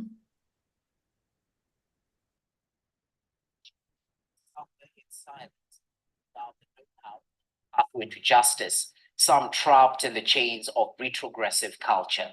However, men like Tom Onzere and Peter Chem have taken a personal this is our initiative founder, to CDS confront the International, vice GBV is talking in their about. communities by addressing fellow men to end the violence. Our reporter Levis Musumba visited gender-based violence hotspots in Bungoma and Vihiga counties to find out how men are key in ending GBV, which is on the rise in Western Kenya. Here is that report. More power to women, more power. More power. Forward with social justice, forward. I will just From Onzere, fast forward this one. witnessing the brutalization of dozens of women and girls, Onzere became an advocate for the voiceless. There were women, especially around Kakamega, who lost their husbands. They watched as their husbands were slaughtered, and some of them even got infected. And those stories were so touching that I got involved into the fight for the eradication of gender-based violence. Onzere action time, prompting him to face men in these hills head-on, find a solution. We have done awareness through the Chiefs Barasa. He is Mr. Peter Cham, founder and executive director. Our people represent us and say, if you hear such a case of defilement or any violence of gender-based violence, report to the nearest either police station or the chief's office, and then also we can also take over to do a referral in terms of the hospital. In doing so, that has enlightened the public in Bungoma so that people can come out and report the cases. Otherwise, other areas are even doing more than Bungoma doing because of they have not that knowledge of how they report.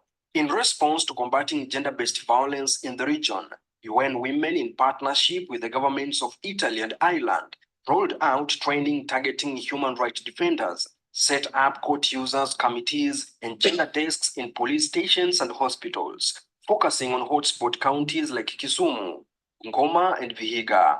The program has supported counties in developing and implementing gender-based violence policies with a focus on legal, health, cancer. So as you heard, there are issues in these counties of gender-based violence and things like that. Through this, I want to show now that how we are trying to support a CDS organization, NGO.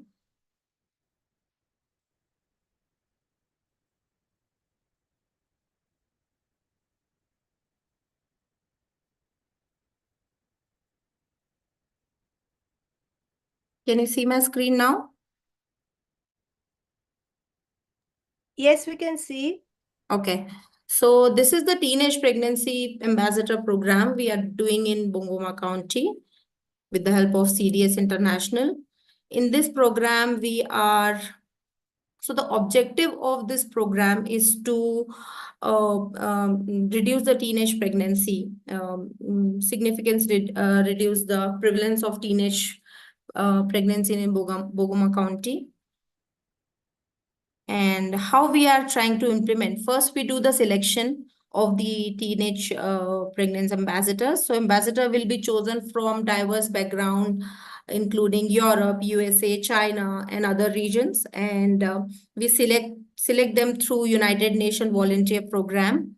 And then we ask them to come and visit the area, and then we do community engagement with them. The ambassador will undergo an initial 1 month training at CDS International Kenya office, where they will gain insight into the local context um, and training on effective community engagement. And target audience is primary focus will be on teenage girls under 18 years old. Ambassador will conduct intensive session, workshop, and outreach program to provide information on reproductive health and the consequences of early pregnancy and the importance of education. This is very important because people from all around the world, if they visit those girls, if they give them training, interact with them, it gives a lot of impact. And special attention will be given to addressing culture nuances and sensitivities. And we also try to tell them to engage in different partnership in like local NGOs, schools, healthcare providers, and hospitals like this. Then monitoring and evaluation. So this is the program we are trying to run. We have a small budget also to do this ambassador program.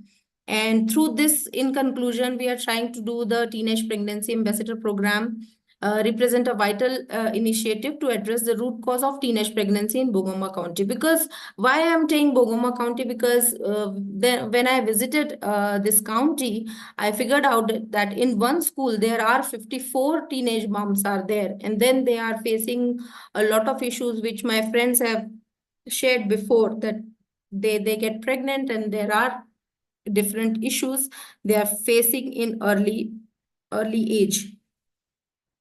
So to support this program, what I have done is I have created one video from my social media, so that others who are staying in USA or Egypt or South Africa can see that there is no challenge coming to that place.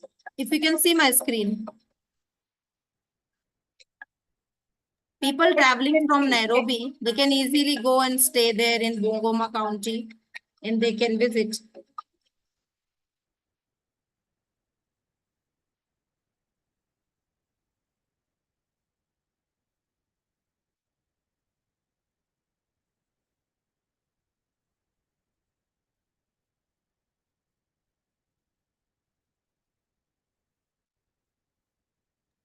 Are you providing any commentary?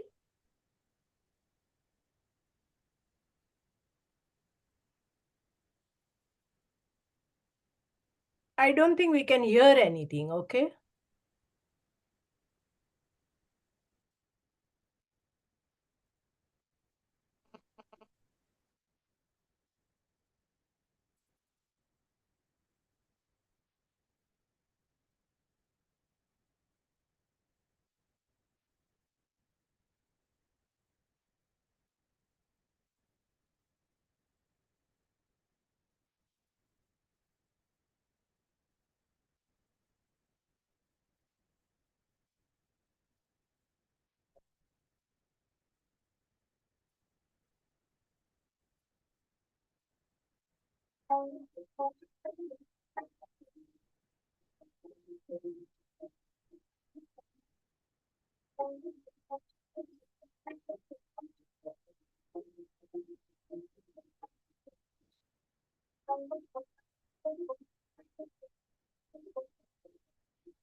Yeah, so the motive behind making this video was to make people understand from other part of the world that it's not complicated, because while I was doing this program with Mr. Peter Cham, we figured out that people are having challenges, in understanding that how we will reach there. Are there are roads? Is the village okay? Where will we stay? How will we reach there? So I created this small video that how I reach. So if I can reach, people can reach there. It's not a big thing. It's not a big thing, and support other.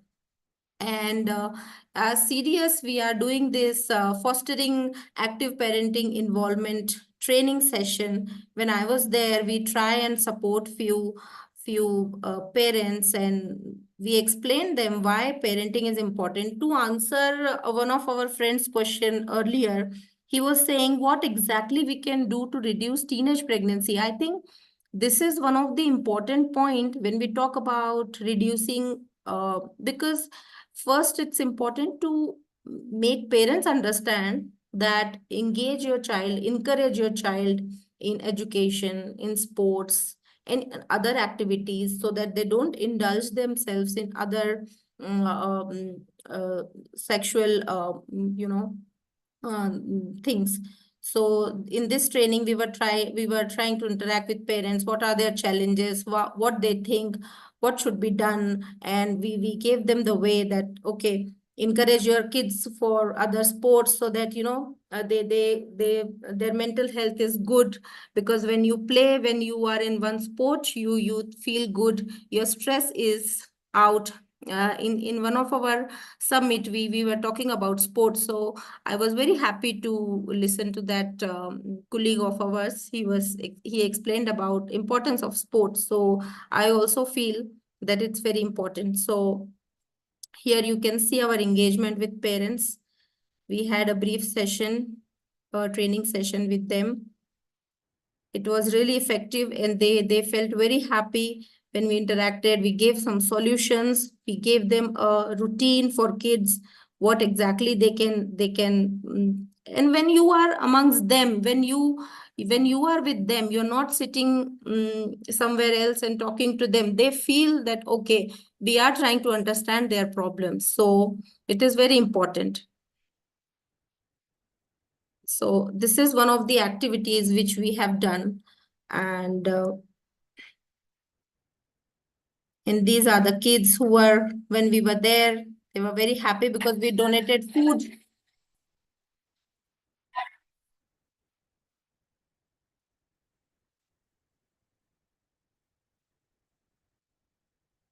So you can see the happiness on their faces. We donated food, and we took also some interviews of a few principal who were telling their challenges in the school, that what exactly they are facing as a head teacher in one of the school in Bungoma. In terms of the graphical factors, it's a rural setting, and families are poor. They are not able to access most of the basics which are needs. Even access to education becomes a very big challenge. We've had a number of absenteeism cases in school, and the fellows who are hitting most again are the girls. So if you get any support that goes to the girl child, whether it's in terms of sanitary towels, and in terms of the other necessities, can make their learning that efficient and effective, will be very grateful. So we have a few students, we have identified who have those serious needs, and we presented them. So in the same school, we provided scholarship. Mr. Peter Cham was fortunate enough to get some scholarship from one of the organization, and we then and there we provided scholarship to few students. And here in this activity, we are donating food. This school is Chepkube ACK Primary School. It's in Kenya-Uganda border.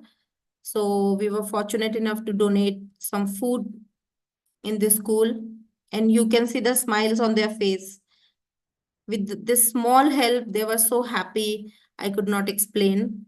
And even the students, they were so happy.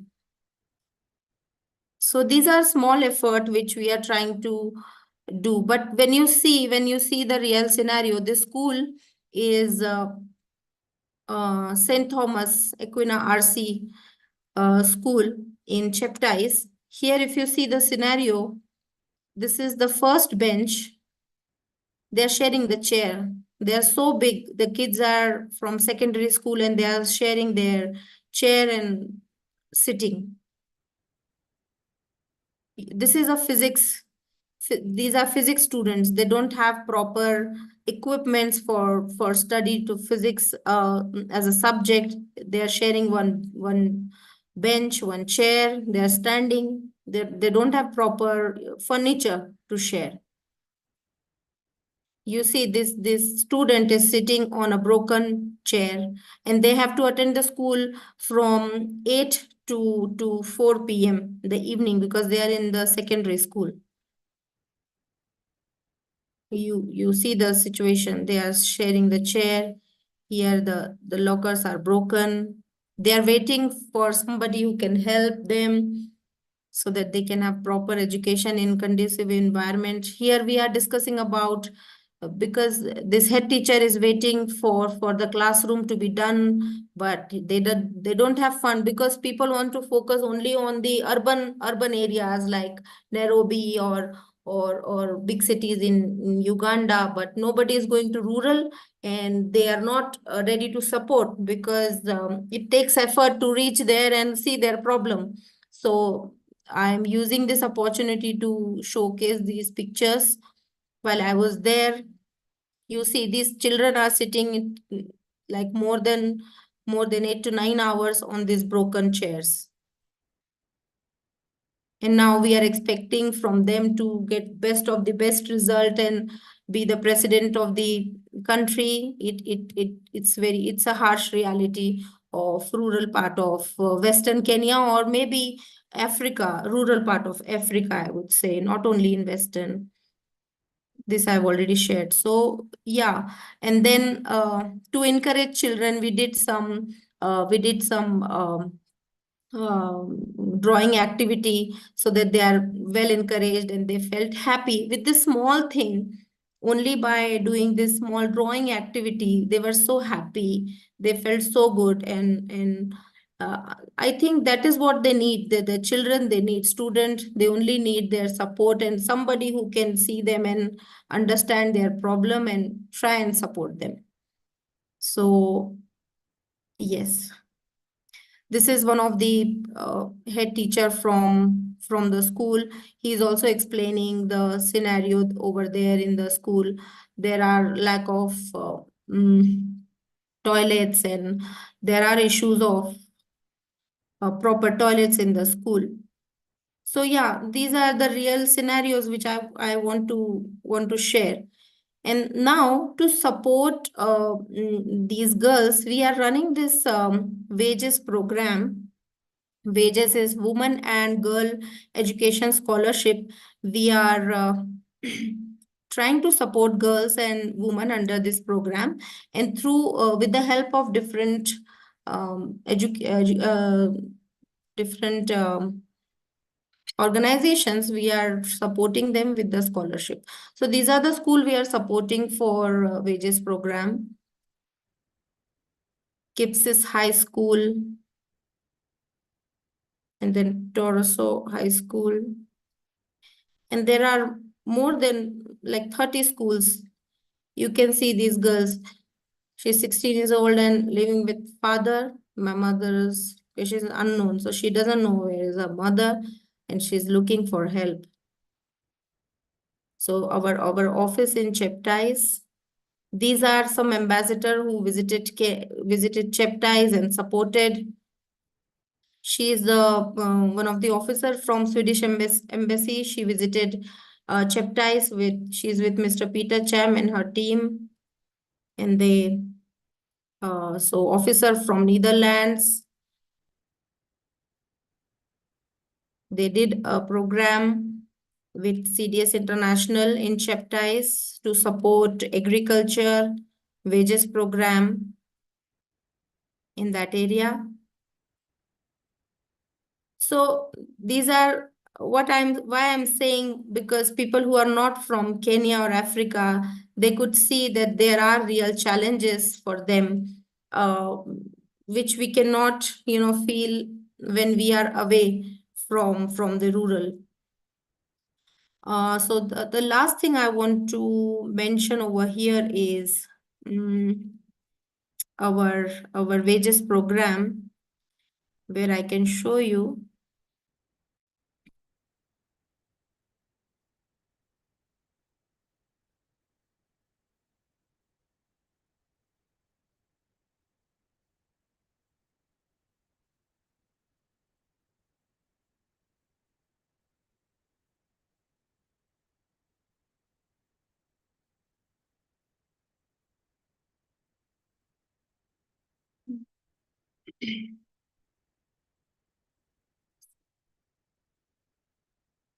Give me a second.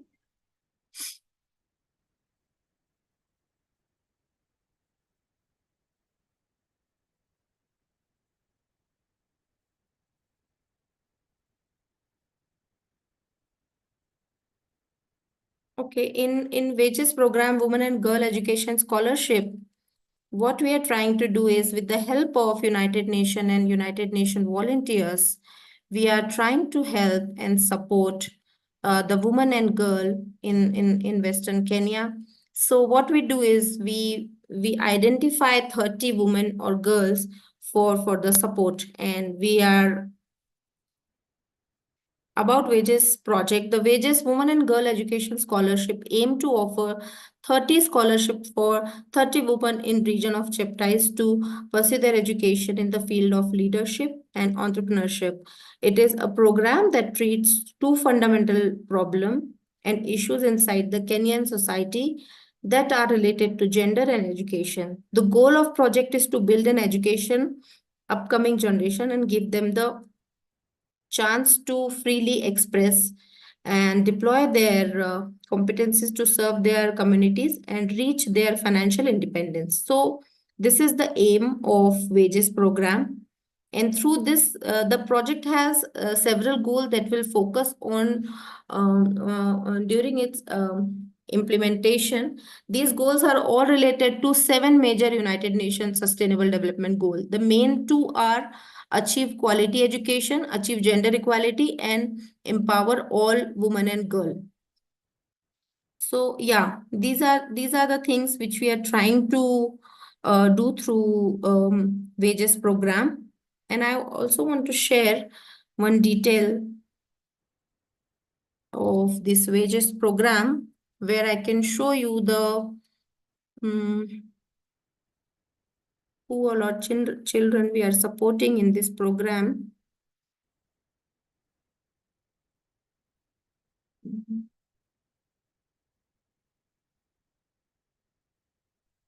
Able to open this file.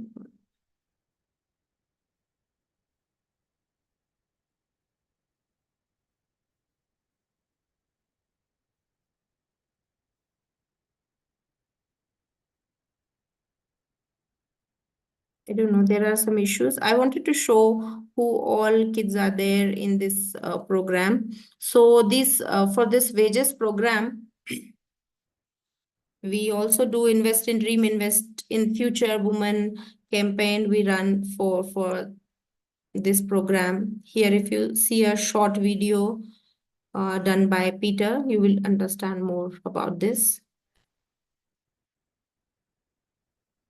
So hello, Peter. Can you tell us a bit about yourself and about CDS Kenya? Okay, this Peter Chem, CDS Director, Kenya Program. CDS was founded in 2009 to support community programs through initiative to empower the community.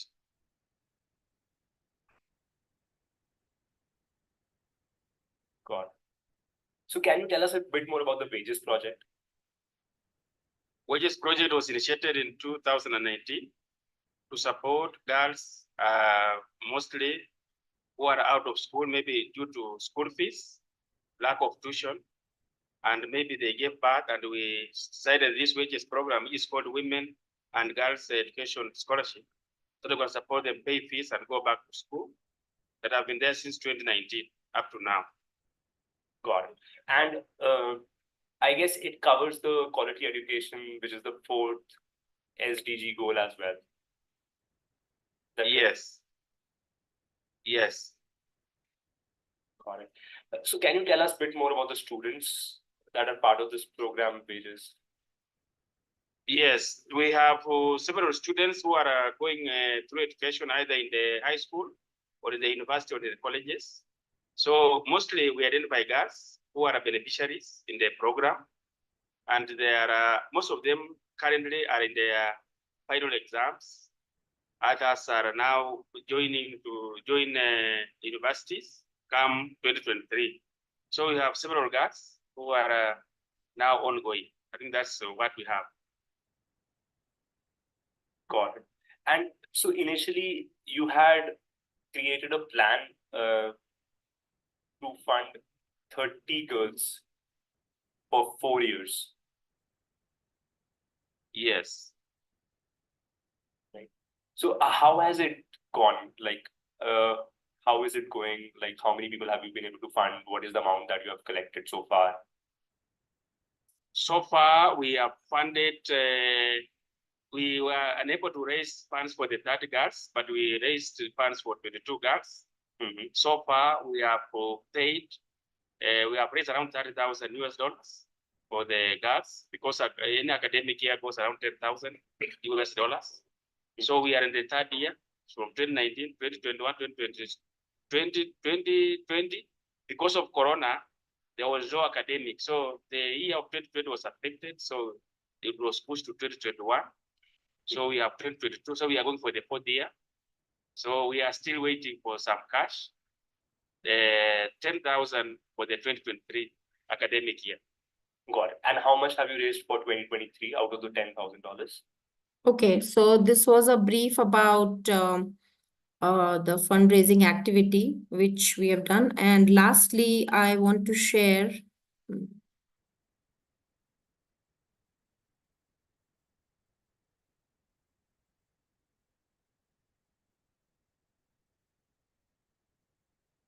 one small video again about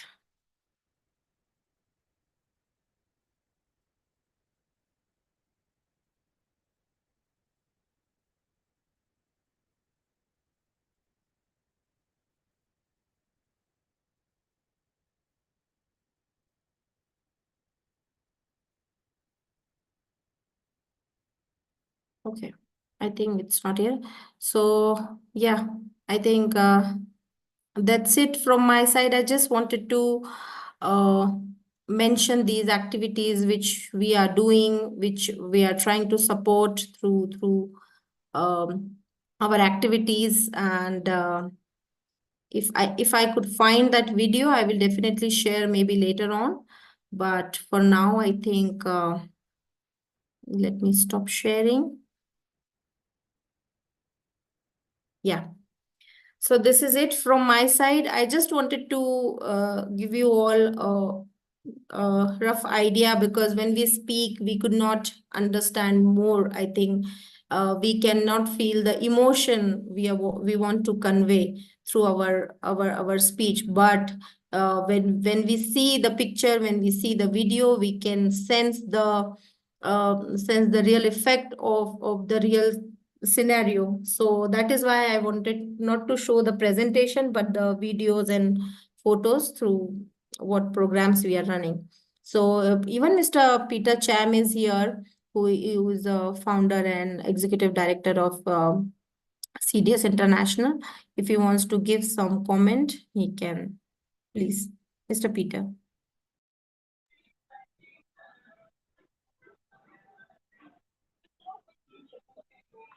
Okay, thank you very much, Monica, for the good presentation you have given out.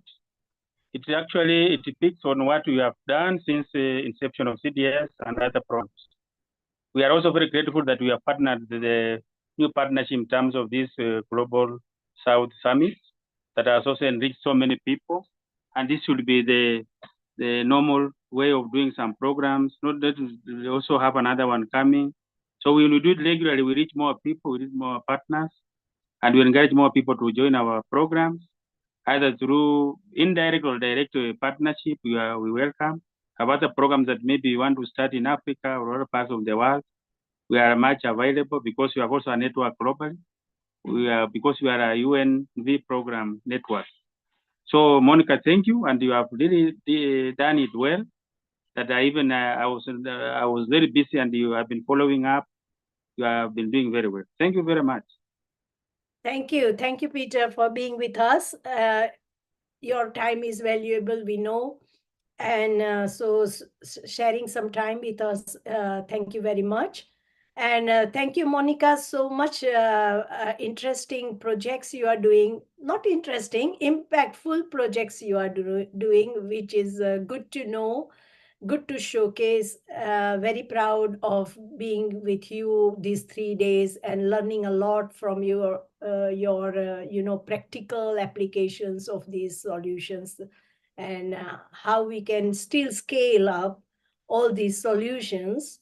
And I think in these 3 days, we have come across many solutions, many problems also we have investigated together. We have tried to understand the situation of Kenya, and we have also promoted some good solutions. I mean, suggested some good solutions between us, like whoever has spoken, they have put their valuable, contribution to this summit. Sorry, Dr. Renuka, before you give your remark, I got that video. So if you allow please me. Carry on. Yeah.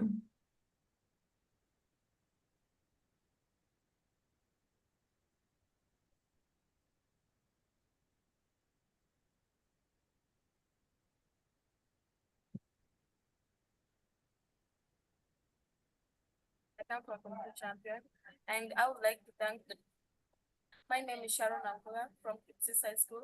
I come from Community Champion, and I would like to thank the CDS International Kenya for supporting us as girls. As girls in Seaside High School, we have some short-term disappointment. Like first, we don't have some 10% sanitary pads, but CDS Kenya doesn't leave us alone.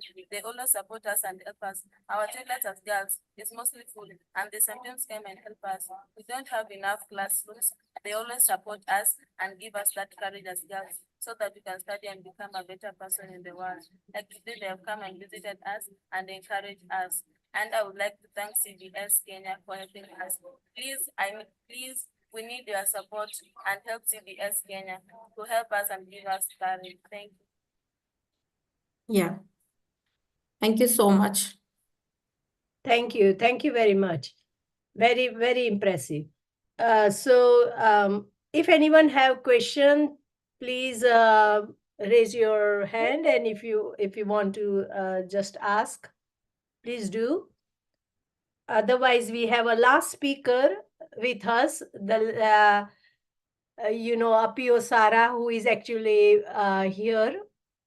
She has been trying to get on with her presentation since morning, and I would like to hear from her. If she's able to now speak, then I can share her slides and we can invite her to speak. Are you available, Apio? I think her name is Rebecca. Yes, I'm on. All right. Okay. I will have to find your presentation because I think I've lost it, but let me see. Hold on. I will find it.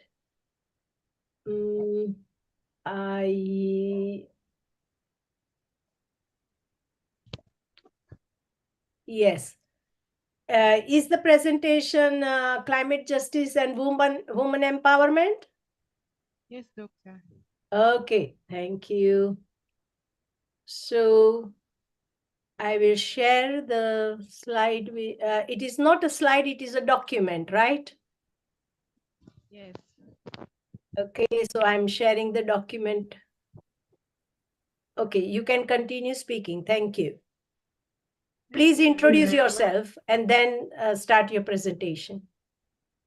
yes, my name is Rebecca Liza Polo. I am a lawyer by profession, but I also volunteer with the Land Justice Network, and I am a climate justice advocate in Uganda. Can you speak a bit loudly up here?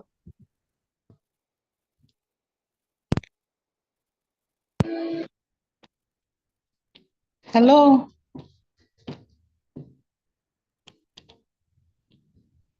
Hello, can you hear me? God. Yes, that is quite loud and clear. Thank you. Okay. My name is Rebecca Liz Apollo.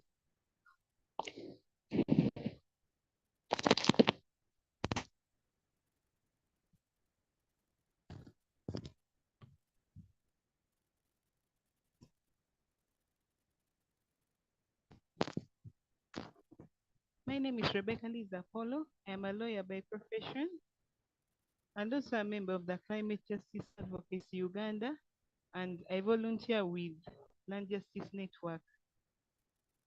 I'd like to apologize because of my network issues. I was unable to present before, but I think I can now proceed. My presentation is on climate justice and women empowerment. When we talk about climate justice, we focus primarily on the root causes of climate crisis, and we look at how change builds on and magnifies inequalities among people. So we therefore focus on the politically and socially marginalized communities around the world. And when you talk about climate justice, it's just all about preparing communities for the worst and ensuring easy barrier-free access to relief and support to aid the recovery after climate disasters.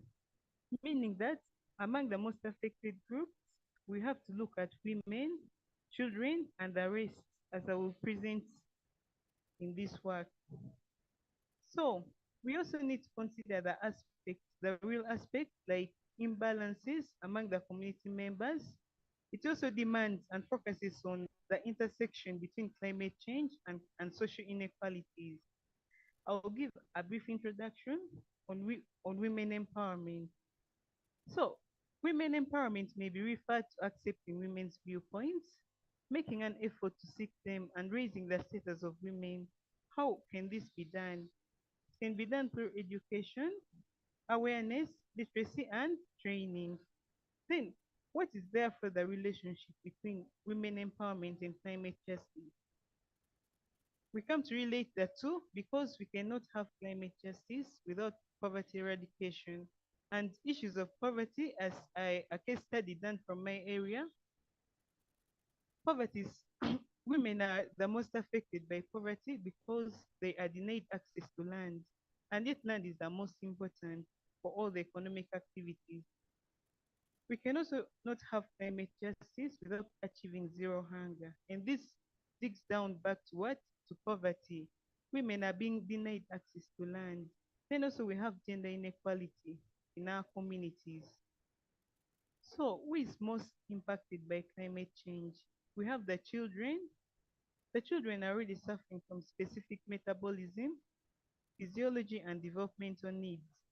And therefore, this whatever forced displacement happens is experienced by children, and as a result of climate change, it's likely to particularly be harmful to them. For example, they may lack clean water, the sanitation may be so poor, and they may have health issues.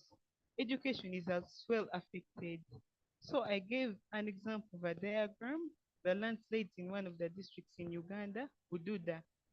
And the main triggering factor for landslides in Bududa is rainfall. So the rain that goes on for very many days without delivering little amount of water causes landslides. Why? Because the infiltration of the water into the soil is highly affected, hence causing stagnation. And as a result, children are displaced and they have issues, they lack food, so they may be malnourished. Then also we have the second group being the low income earners, indigenous, minority, the disadvantaged communities, and persons with disability. These groups have limited capacity to mitigate climate change and cope with the consequences. As you can see from the diagram, still landslides in one of the districts in Uganda, where such people, they end up lacking where to stay, they don't have homes, so some of them end up sleeping in the street. We also have marginalized women and girls. This is the group I'm dwelling mostly on. The roles and jobs done by the ladies make them more reliant on natural resources, but are less able to adopt climate change. A case study in my community, most of the women, they do work such as collecting firewood, water, they do farming, and by this, they depend a lot on natural resources. Let me give a brief Let me take a brief look at the legal framework of climate justice and women empowerment. We have various laws, treaties, conventions, and policies that have been adopted towards attaining climate justice at an international, regional, and national levels. But for this matter, I'm going to dwell mostly on the international level. There is the Rio Declaration on Environment and Development. So when you look at this treaty, it looks at key issues toward attaining environmental justice and climate justice. It's to the effect that human beings are at the center of all concerns to sustainable development. And thus, this treaty calls for involvement of all human beings. And when we talk about all human beings, we should try to include the women, all the marginalized groups, and the declaration calls for the cooperation of all states and all people in achieving sustainable development. How may this be achieved? It's through measures such as environmental protection. So it acknowledges everyone's participation towards addressing environmental issues. It also calls for access to information, participation in decision making, and access to effective remedies in all environmental matters. And in this, we have to include the women. Then the second one is the United Nations Framework Convention on Climate Change. It's geared towards combating climate change by achieving stabilization of greenhouse gas concentration in the atmosphere at a level that would prevent dangerous anthropogenic interference with the climate system. So it has various principles. It set up various principles, for example, the principle of intergenerational equity. Under this principle, we look at protection of a climate system for the benefit of present and future generations of humankind. We also have the principle of common but differentiated responsibilities. We also look at giving full consideration to the specific needs and special circumstances of developing countries. We all know very well that most of the developing countries have low levels of technology and they are unable to mitigate or even adopt climate change. We also have the principle of intentional cooperation. We also look at promoting and cooperating in the development. Here, we look at transfer of technologies, practices, processes aimed at combating climate change. Of course, when you consider different countries come up with different technologies depending on their level of knowledge. But here we should share the technologies and the practices in the same, taking climate change considerations into account in social, economic, and environmental policies. When you talk about social policies and economic policies, we look at women. What position have the women been left socially? In most of our local communities, women are left behind because they take them to their weaker state. Then we also look at the Paris Agreement, which aims at strengthening the global response towards sustainable development. And it goes on to affirm the importance of public awareness, public participation, public access to information, and cooperation at all levels in combating climate change. And when you look at all this, there are the fundamental components of zero justice. So when you talk about public, we have to include the women as well. Then also the agreement recognizes the specific needs of developing countries, which are most vulnerable to the adverse effects of climate justice. We've already talked about this. Then the United Nations 2030 Agenda for Sustainable Development. It's a global commitment by the member states of the United Nations, and they wish to achieve sustainable development across the globe. It came up with 17 goals, but I'll dwell on the 13th goal. Goal 13 looks at strengthening the resilience and adaptive capacity of climate-related hazards and natural disasters in all countries. It also looks at integrating climate change measures into national policies. We have our national policies, but we try to bring in that aspect of climate change. We also look at strategies and planning and human and institutional capacity on climate change mitigation among the risks as presented. Then the 2030 Agenda for Sustainable Development calls for a partnership by all states towards attaining sustainable development. As we talked about the legal framework, we cannot forget about the women. We can take a look at Article 16 of the UN Convention on elimination of all forms of discrimination against women. And when we talk about all forms of discrimination, we look at all aspects, the economic aspect, social aspect, we look at issues of climate justice, the job industry and all that. What are the principles of climate justice? The principles that I highlighted that directly touches the issue of women empowerment. And those are the ones I'll look at. But for this, you can read through the work and we go on. We have the principle of solidarity, respect, and responsibility towards our community and support of the right to development. Here we have to include women's rights to development. I mostly look at the right to land because when I did a case study in our community, women are denied rights to land. And I say this because land is the greatest factor for development, socially, economically, and politically. We also look at protection of human rights. That's not allowing might and wealth to make right, but instead, we have to use power to protect the powerless. And in most of our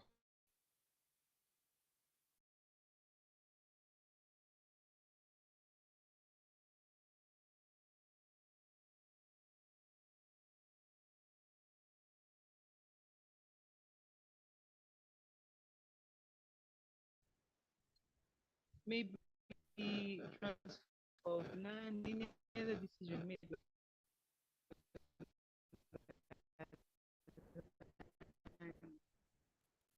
is made by the so we also look at the equal share of benefits and burdens of climate change. I mean, of course, when climate change happens, comes with both negative and positive impact. But we see that the negative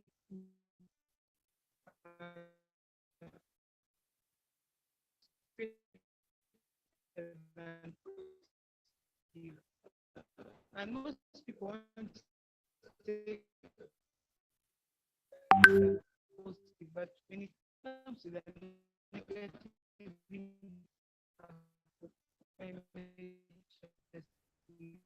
We are losing your voice.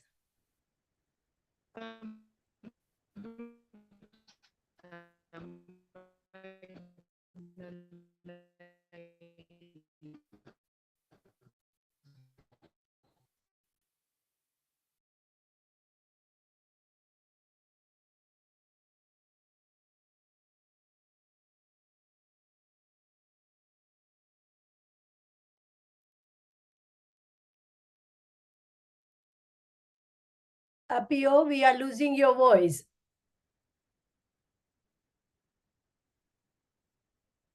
Areas. This problem mainly is faced by mainly the refugees, as they can't get early information about climate change, so they are always left behind. Then we also have discrimination against the disabled, chronically ill, and the elderly. We have gender and economic inequality and patriarchy. So patriarchy is a system where men hold the power and women are largely excluded from it. So I want us to dig down and look at our communities. Like me, who comes from Uganda, I did a case study from Uganda. There are very many factors affecting women empowerment, as this may be related to the norms and traditional beliefs. Because in most of our societies, there is a belief that women are a weaker sex. And also, we have lack of awareness of women's rights, especially arising from marriage and taxation. The women, most of the women, they are not aware of the rights that arise from marriage and taxation. We also have inferiority complex among women, as some women believe that they cannot make it. Then also the structural form of division of labor. In my community, labor is divided. There is some kind of work, there's some kind of work that is done by only men, then others done by only ladies. So as we said earlier on before, most of these ladies, their work that they do, they mostly depend on their natural resources, Just and as a result of the volume of your presentation, we are not getting it, please. Volume. Your voice is very low. Can you get me? Apio, just speak loudly, please. Can you get me now? We can hear you, but sometimes it's breaking. Okay. So we have the low involvement of women in leadership, especially in the cultural sector. They don't consider women, and if they do, then in very few positions. And this, when meetings come up, when there are workshops about certain issues, then the women cannot stand for themselves. We also have religious dogmas. There is a lot of misinterpretation of religious provision. For example, in the Holy Bible, the book of Genesis, when God created man and said he gave man power to take over the world and take care of everything, most people they say, okay, if God created man, then it's only man. And yet there we have to include the women as well. So this becomes a very big problem. Then also we have the high level of poverty, which is most experienced among women. The history that disadvantaged women in our communities. We have a lot of historical backgrounds. For example, there are certain issues affecting the nutrition of ladies, where originally they used to believe that ladies should not eat certain things like eggs, chicken, and all that. So this affects the women as well. Then there is the dual application of both cultural and formal laws. Here we talk about the informal justice system, where women in most cases, they are not allowed to have a voice in that. Then the last part of my presentation, what strategies can we use to achieve climate mitigation and promote climate justice among the women?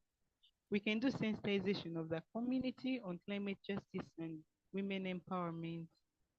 Then secondly, we can ensure a meaningful and all-level participation of representative organizations. And here we have to include women as well, because they are much aware of the problems they face. Then we can use religious teachings in the correct way to advocate for climate justice and women empowerment.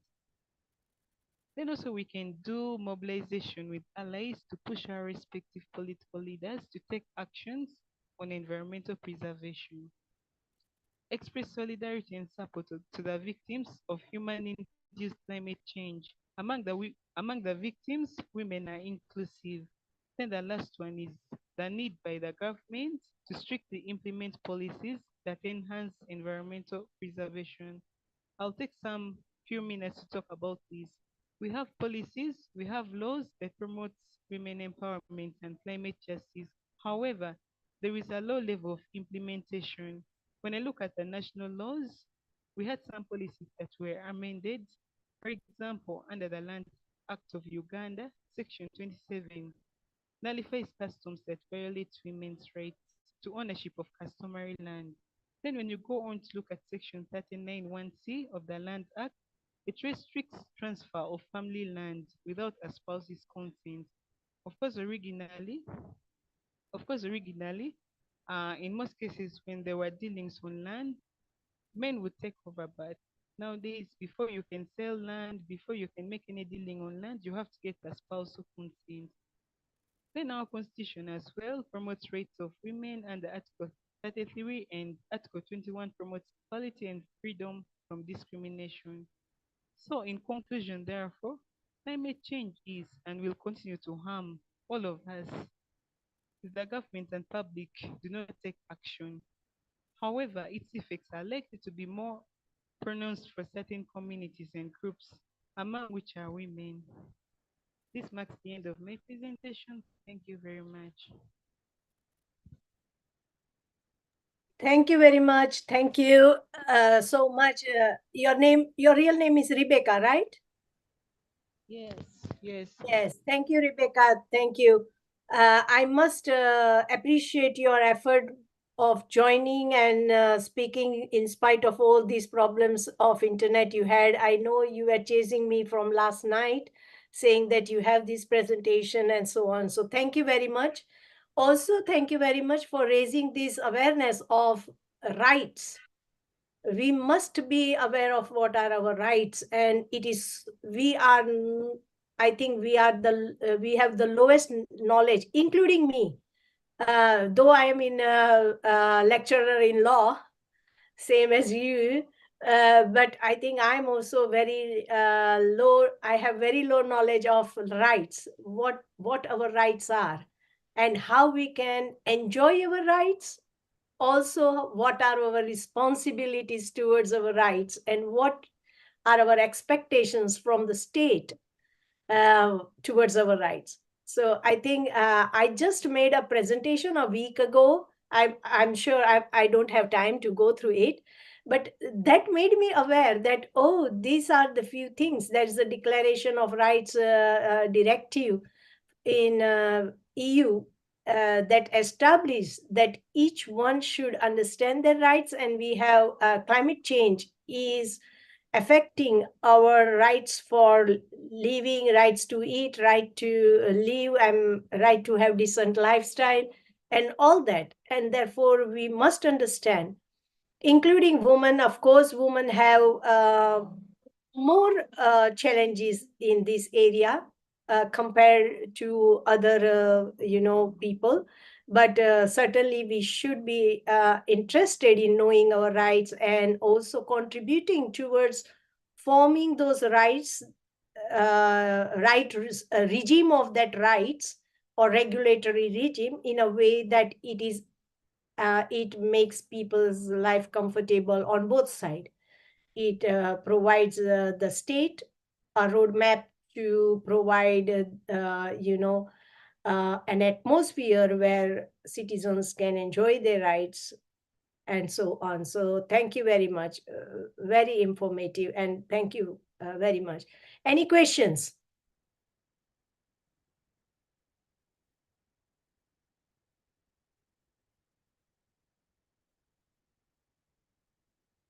Okay, we have here one more presentation, and I think Amparo is waiting from a long time.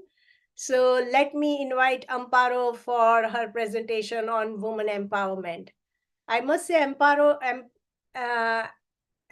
is a quite senior, like she is connected to Gsfn since more than 2 years, and she has been regularly contributing to our discussion here, and I'm very pleased to have her. Amparo, if you can take the stage, please do. Jess, you listen me? Yes, we can listen you clearly. Thank you.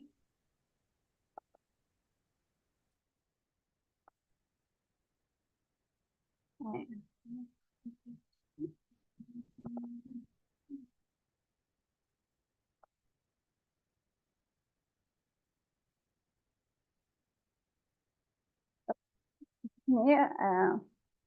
Kustaqone for the introduction. I am a Peruvian French woman, and I represent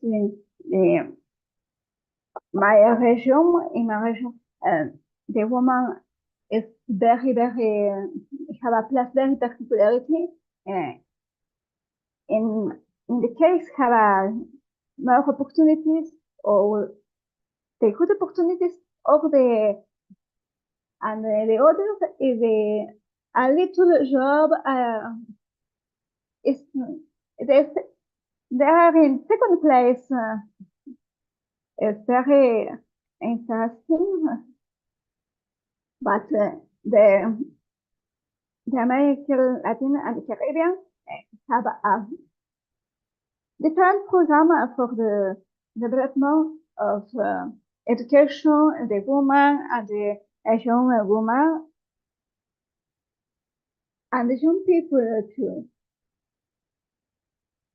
In this case, I present you the different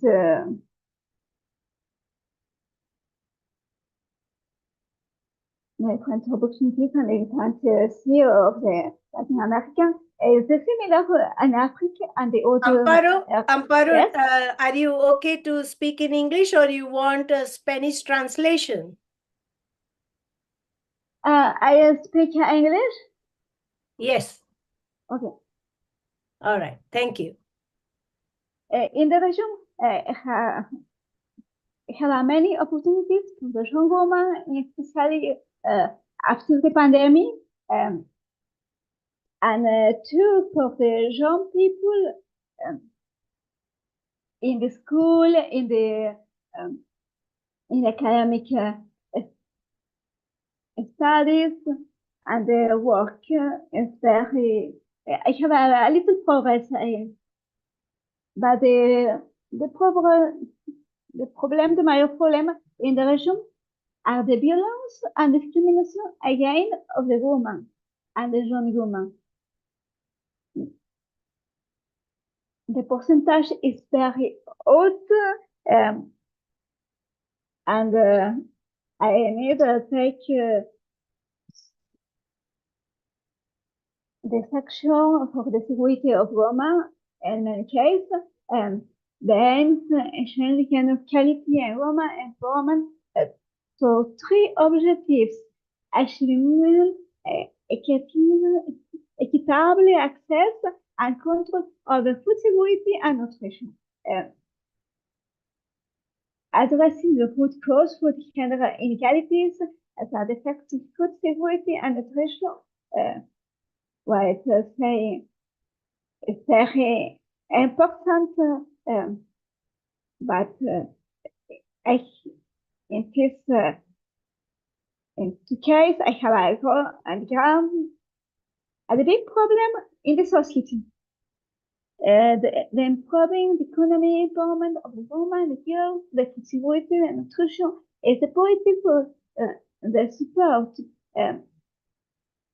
for an increase and equitable engagement of women, the strength in leadership and decision making are women, essential protection for women and ensure their safety, dignity, and meaningful access to and control of resources for the employment of the quality and assure the education of quality in the future.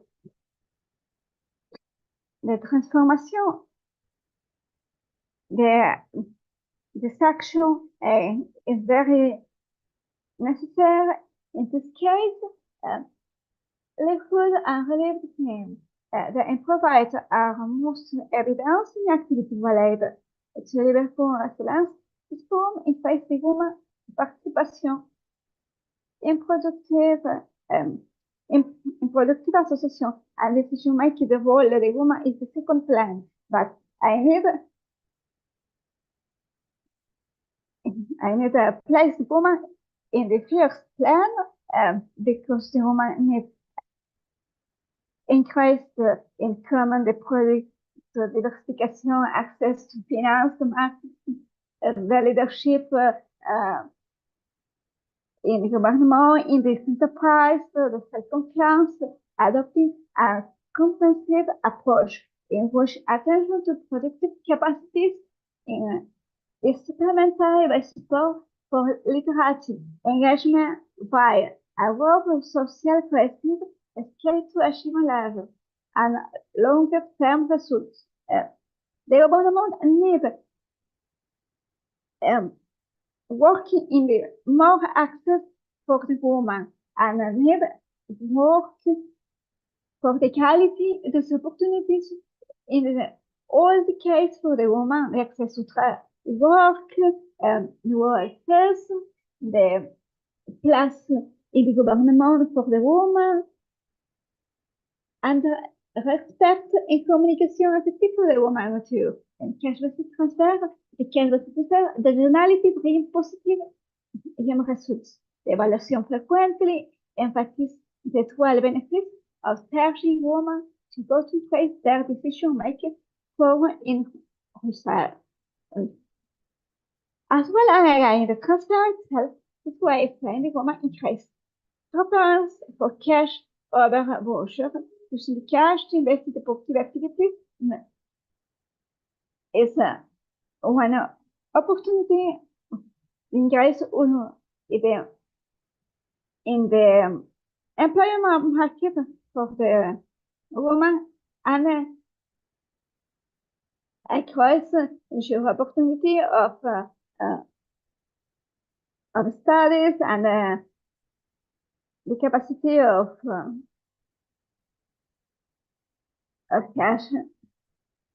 The inclusion given in the country capacity strain is from Gramming has not been associated extent. We could example where the integrate the dimension of increasing activity and filing together government vehicle with the social protection system, the sexual protections, and there are need the more opportunities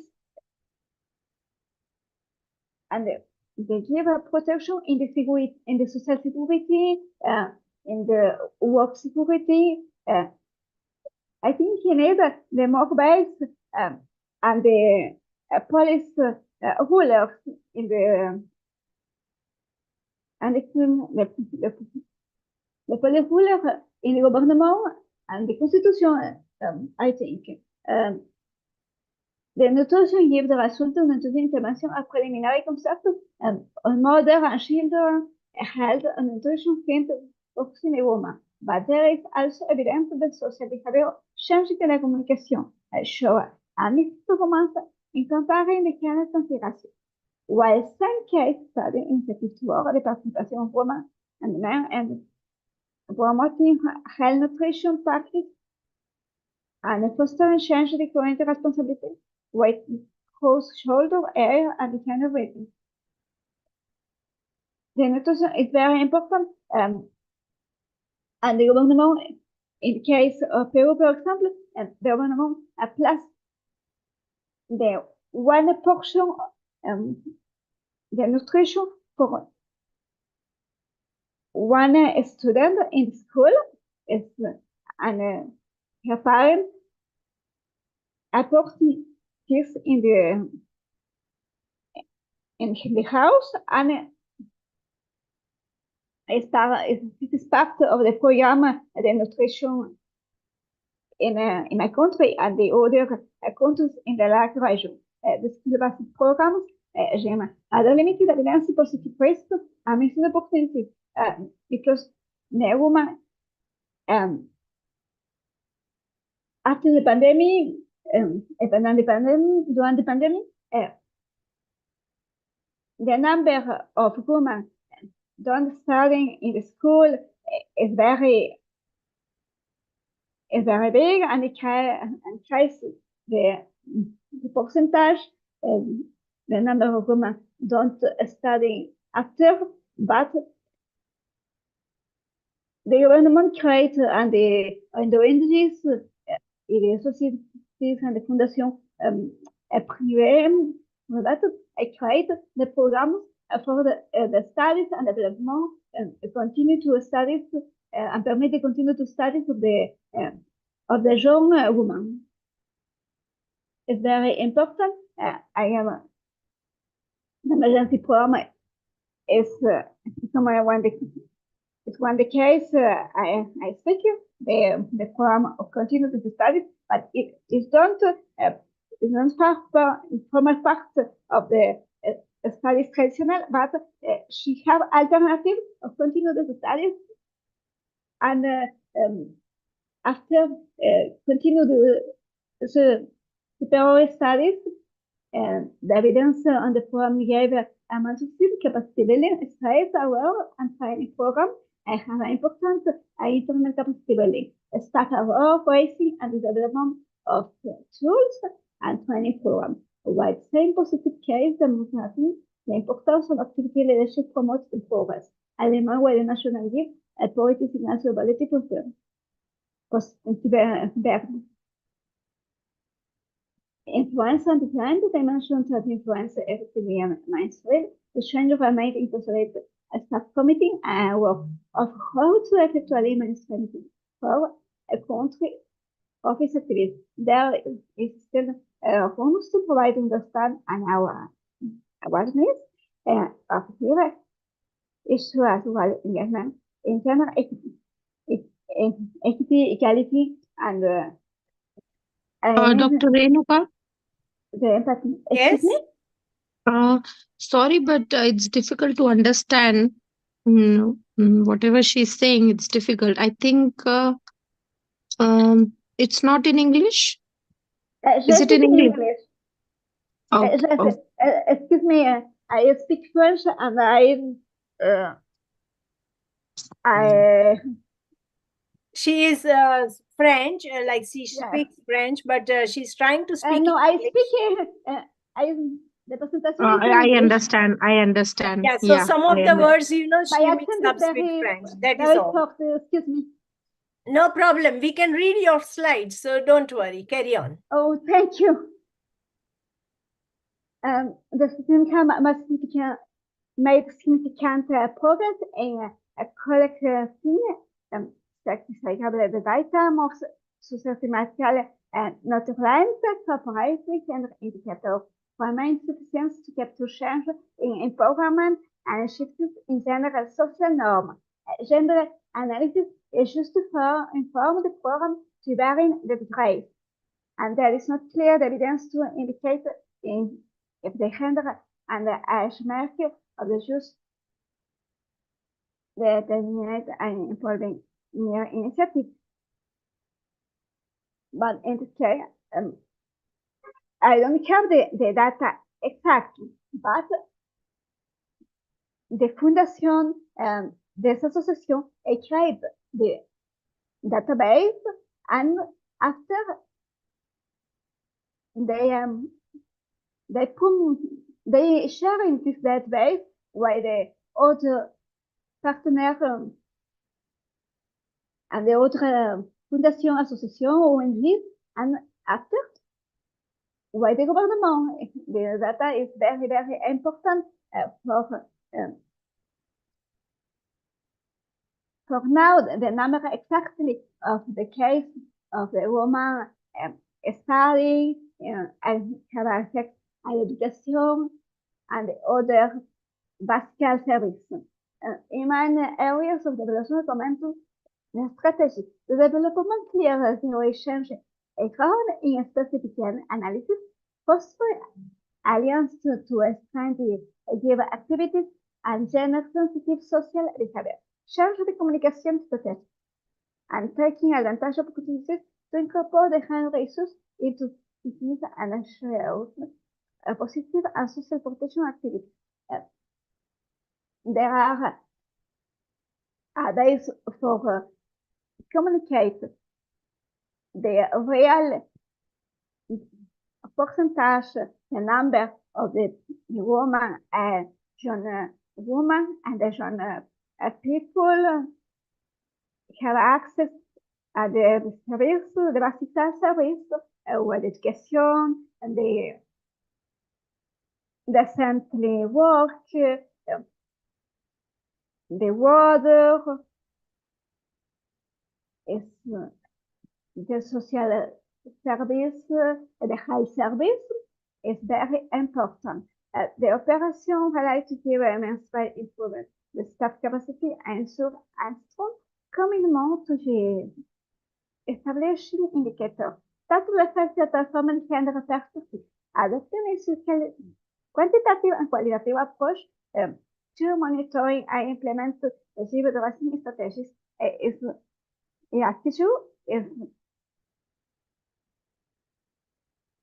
is very important. Then now the number exactly of the people have access à des basic services and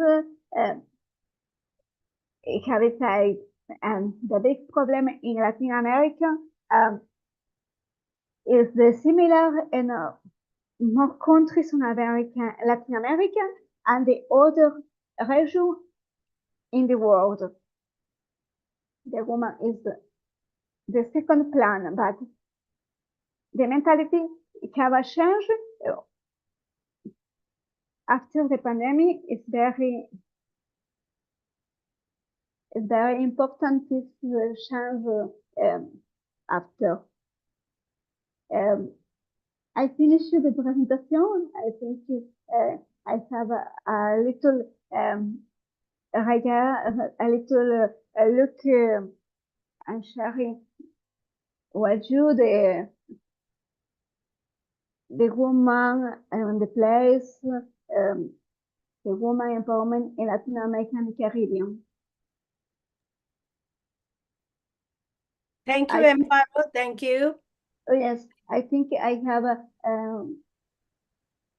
sharing with you the example for I have the program of the agriculture program is the biological and the ordinary culture is in my country and the Colombia and Peru. I have the woman cultive the banana, the flower in Colombia. In Peru is the café. For the woman is very courageous, very I have I want to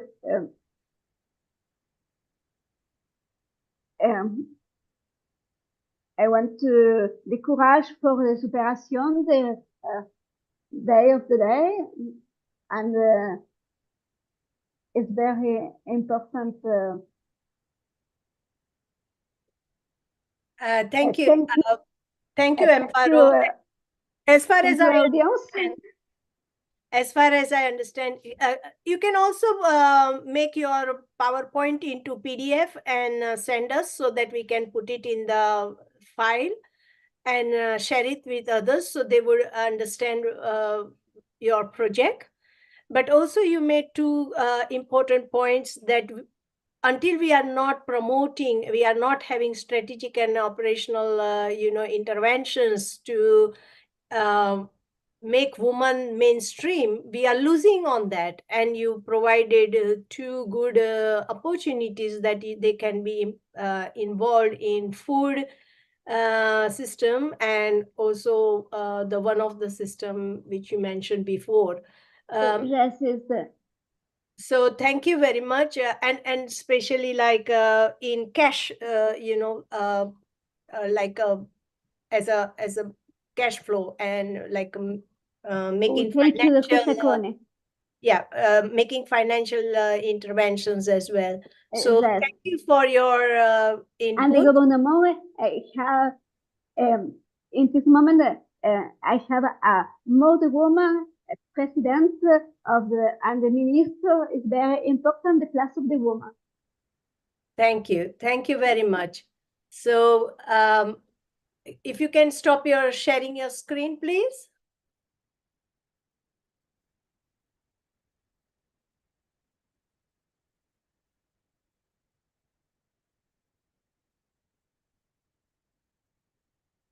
Thank you very much. I would like to invite Monica to present her closing remarks, and then I can speak, and then we can close.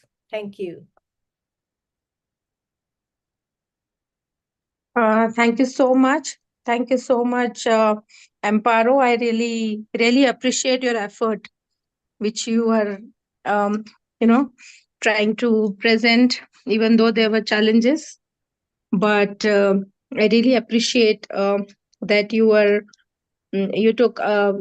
taking a good initiative from your side, and we really look forward for your presentation, which if Dr. Renuka can share with us, so that we can all have a look at it and take the advantage of your initiative which you are doing.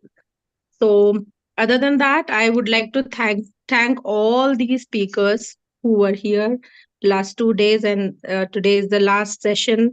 So I want to thank all of them to they took out time and they spoke and they shared their presentations and their initiative and their experiences throughout.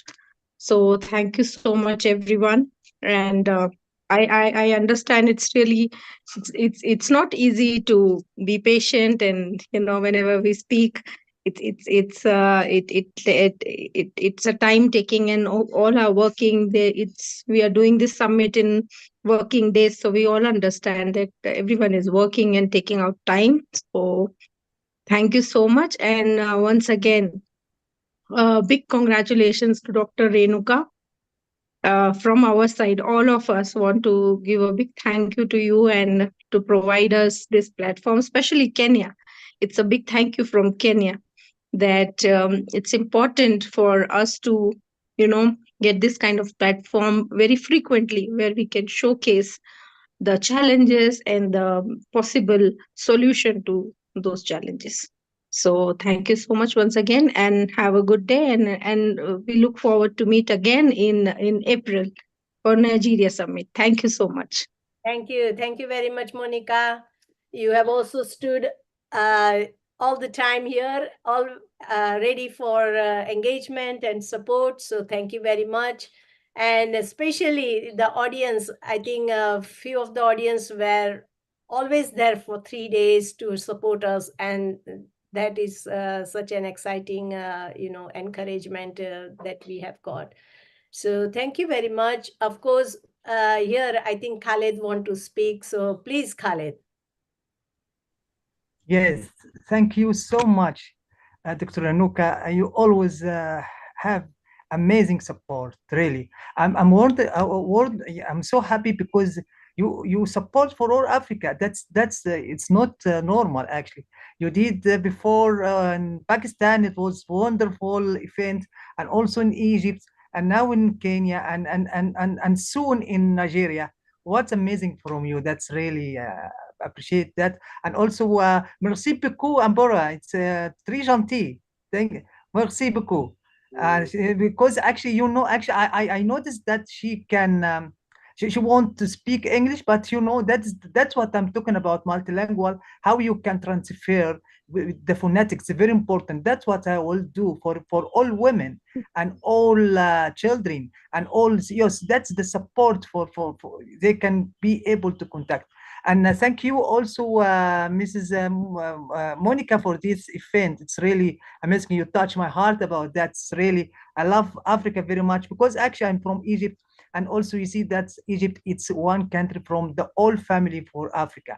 I support for you, and also I am so happy for your all support. I hope for you very successful. I will see you soon in Nigeria. Thank you. I appreciate you again, Dr. Enuka. I hope for you very, very, very happy time and very healthy. Thank you. Thank you very much. Thank you. Let us have, someone here. Kebrine, please. Yeah, thank you, Veronica, for the 3-day summit webinar. We pray that we'll go home and then replicate exactly what we learned from here.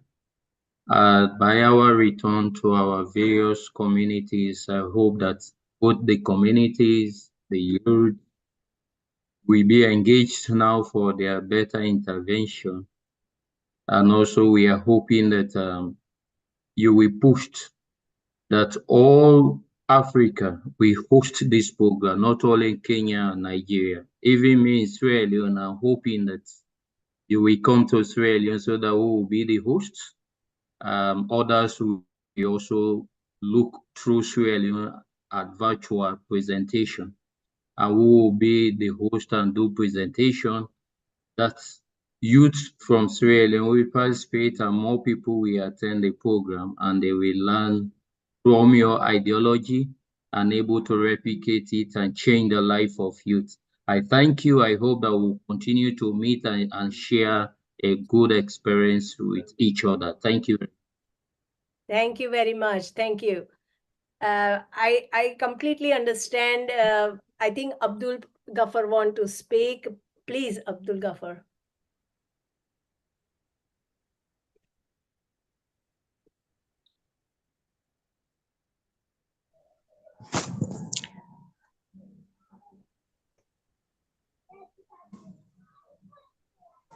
Hello, good afternoon, everyone. Hello, can you hear me? Yes, we can hear you. Please. Okay. I don't know how to express my excitement. I am so ecstatic today. It's been an amazing journey for the past 30 days in all the presentation and in all the people that have been opportune to meet down from Egypt, Pakistan, and a special thank to Miss Monica. I really appreciate the way she coordinates everything and the way she put everything on ground and the way she carried everybody along and the comments at every presentation. Your Excellency, Ma, as Dr. Enoka, I just met you just a few weeks ago, and I keep telling you that you are so amazing. And I see the way everybody has been giving you a special command, which is a special testament to what you have been doing. And I do know that you have the capacity of leadership. It's key to build a team that can be able to do what non-government organization really needed, which is to come together and give the society, the community, and people what they really needed, down from the female to male, down to boy, girl, woman, over, widow, and what the community needed in time of the peace building, security, good governance, and then development at large. And I know that you will be able to give more to the society across the global level. I'm really glad that I met with you, and I'm happy that I am also part of the history at this Kenya summit. I look forward to Nigeria summit next month. Thank you so much, and thanks to everyone. Thank you very much. As we prepare for Kenya's Nigeria summit, because it is Kenya Nigeria summit, not only Nigeria, we want to take okay, that is noted. be ambassadors and try to spread the word as much as you can and bring practical experiences like what we have shared today and more. So yeah, I must say that I have been a bit sort of preparation, I know, but from day to day, I think I will have to start preparing for these, ask for volunteers to come on board to help us and so on. And probably we will do more job. So thank you very much for all the excitement and encouragement you have shared today. And I'm looking forward to seeing you in the last week of April, where we are going to organize. We will soon announce the dates. Thank you very much, everyone. Thank you for your good wishes, and also wish you all a restful time from today, like for now. Thank you very much. Our photo. Oh, yes. Thank you very much. Hey, thanks, sorry, I did not say. That is good of you. With your...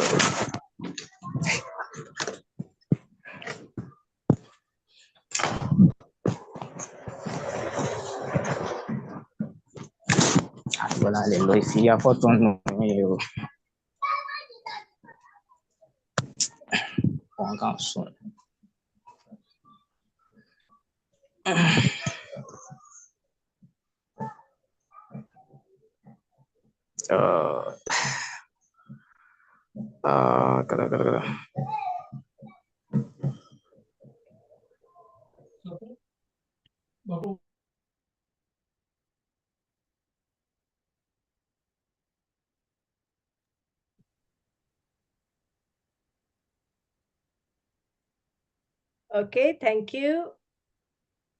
3, 2, 1.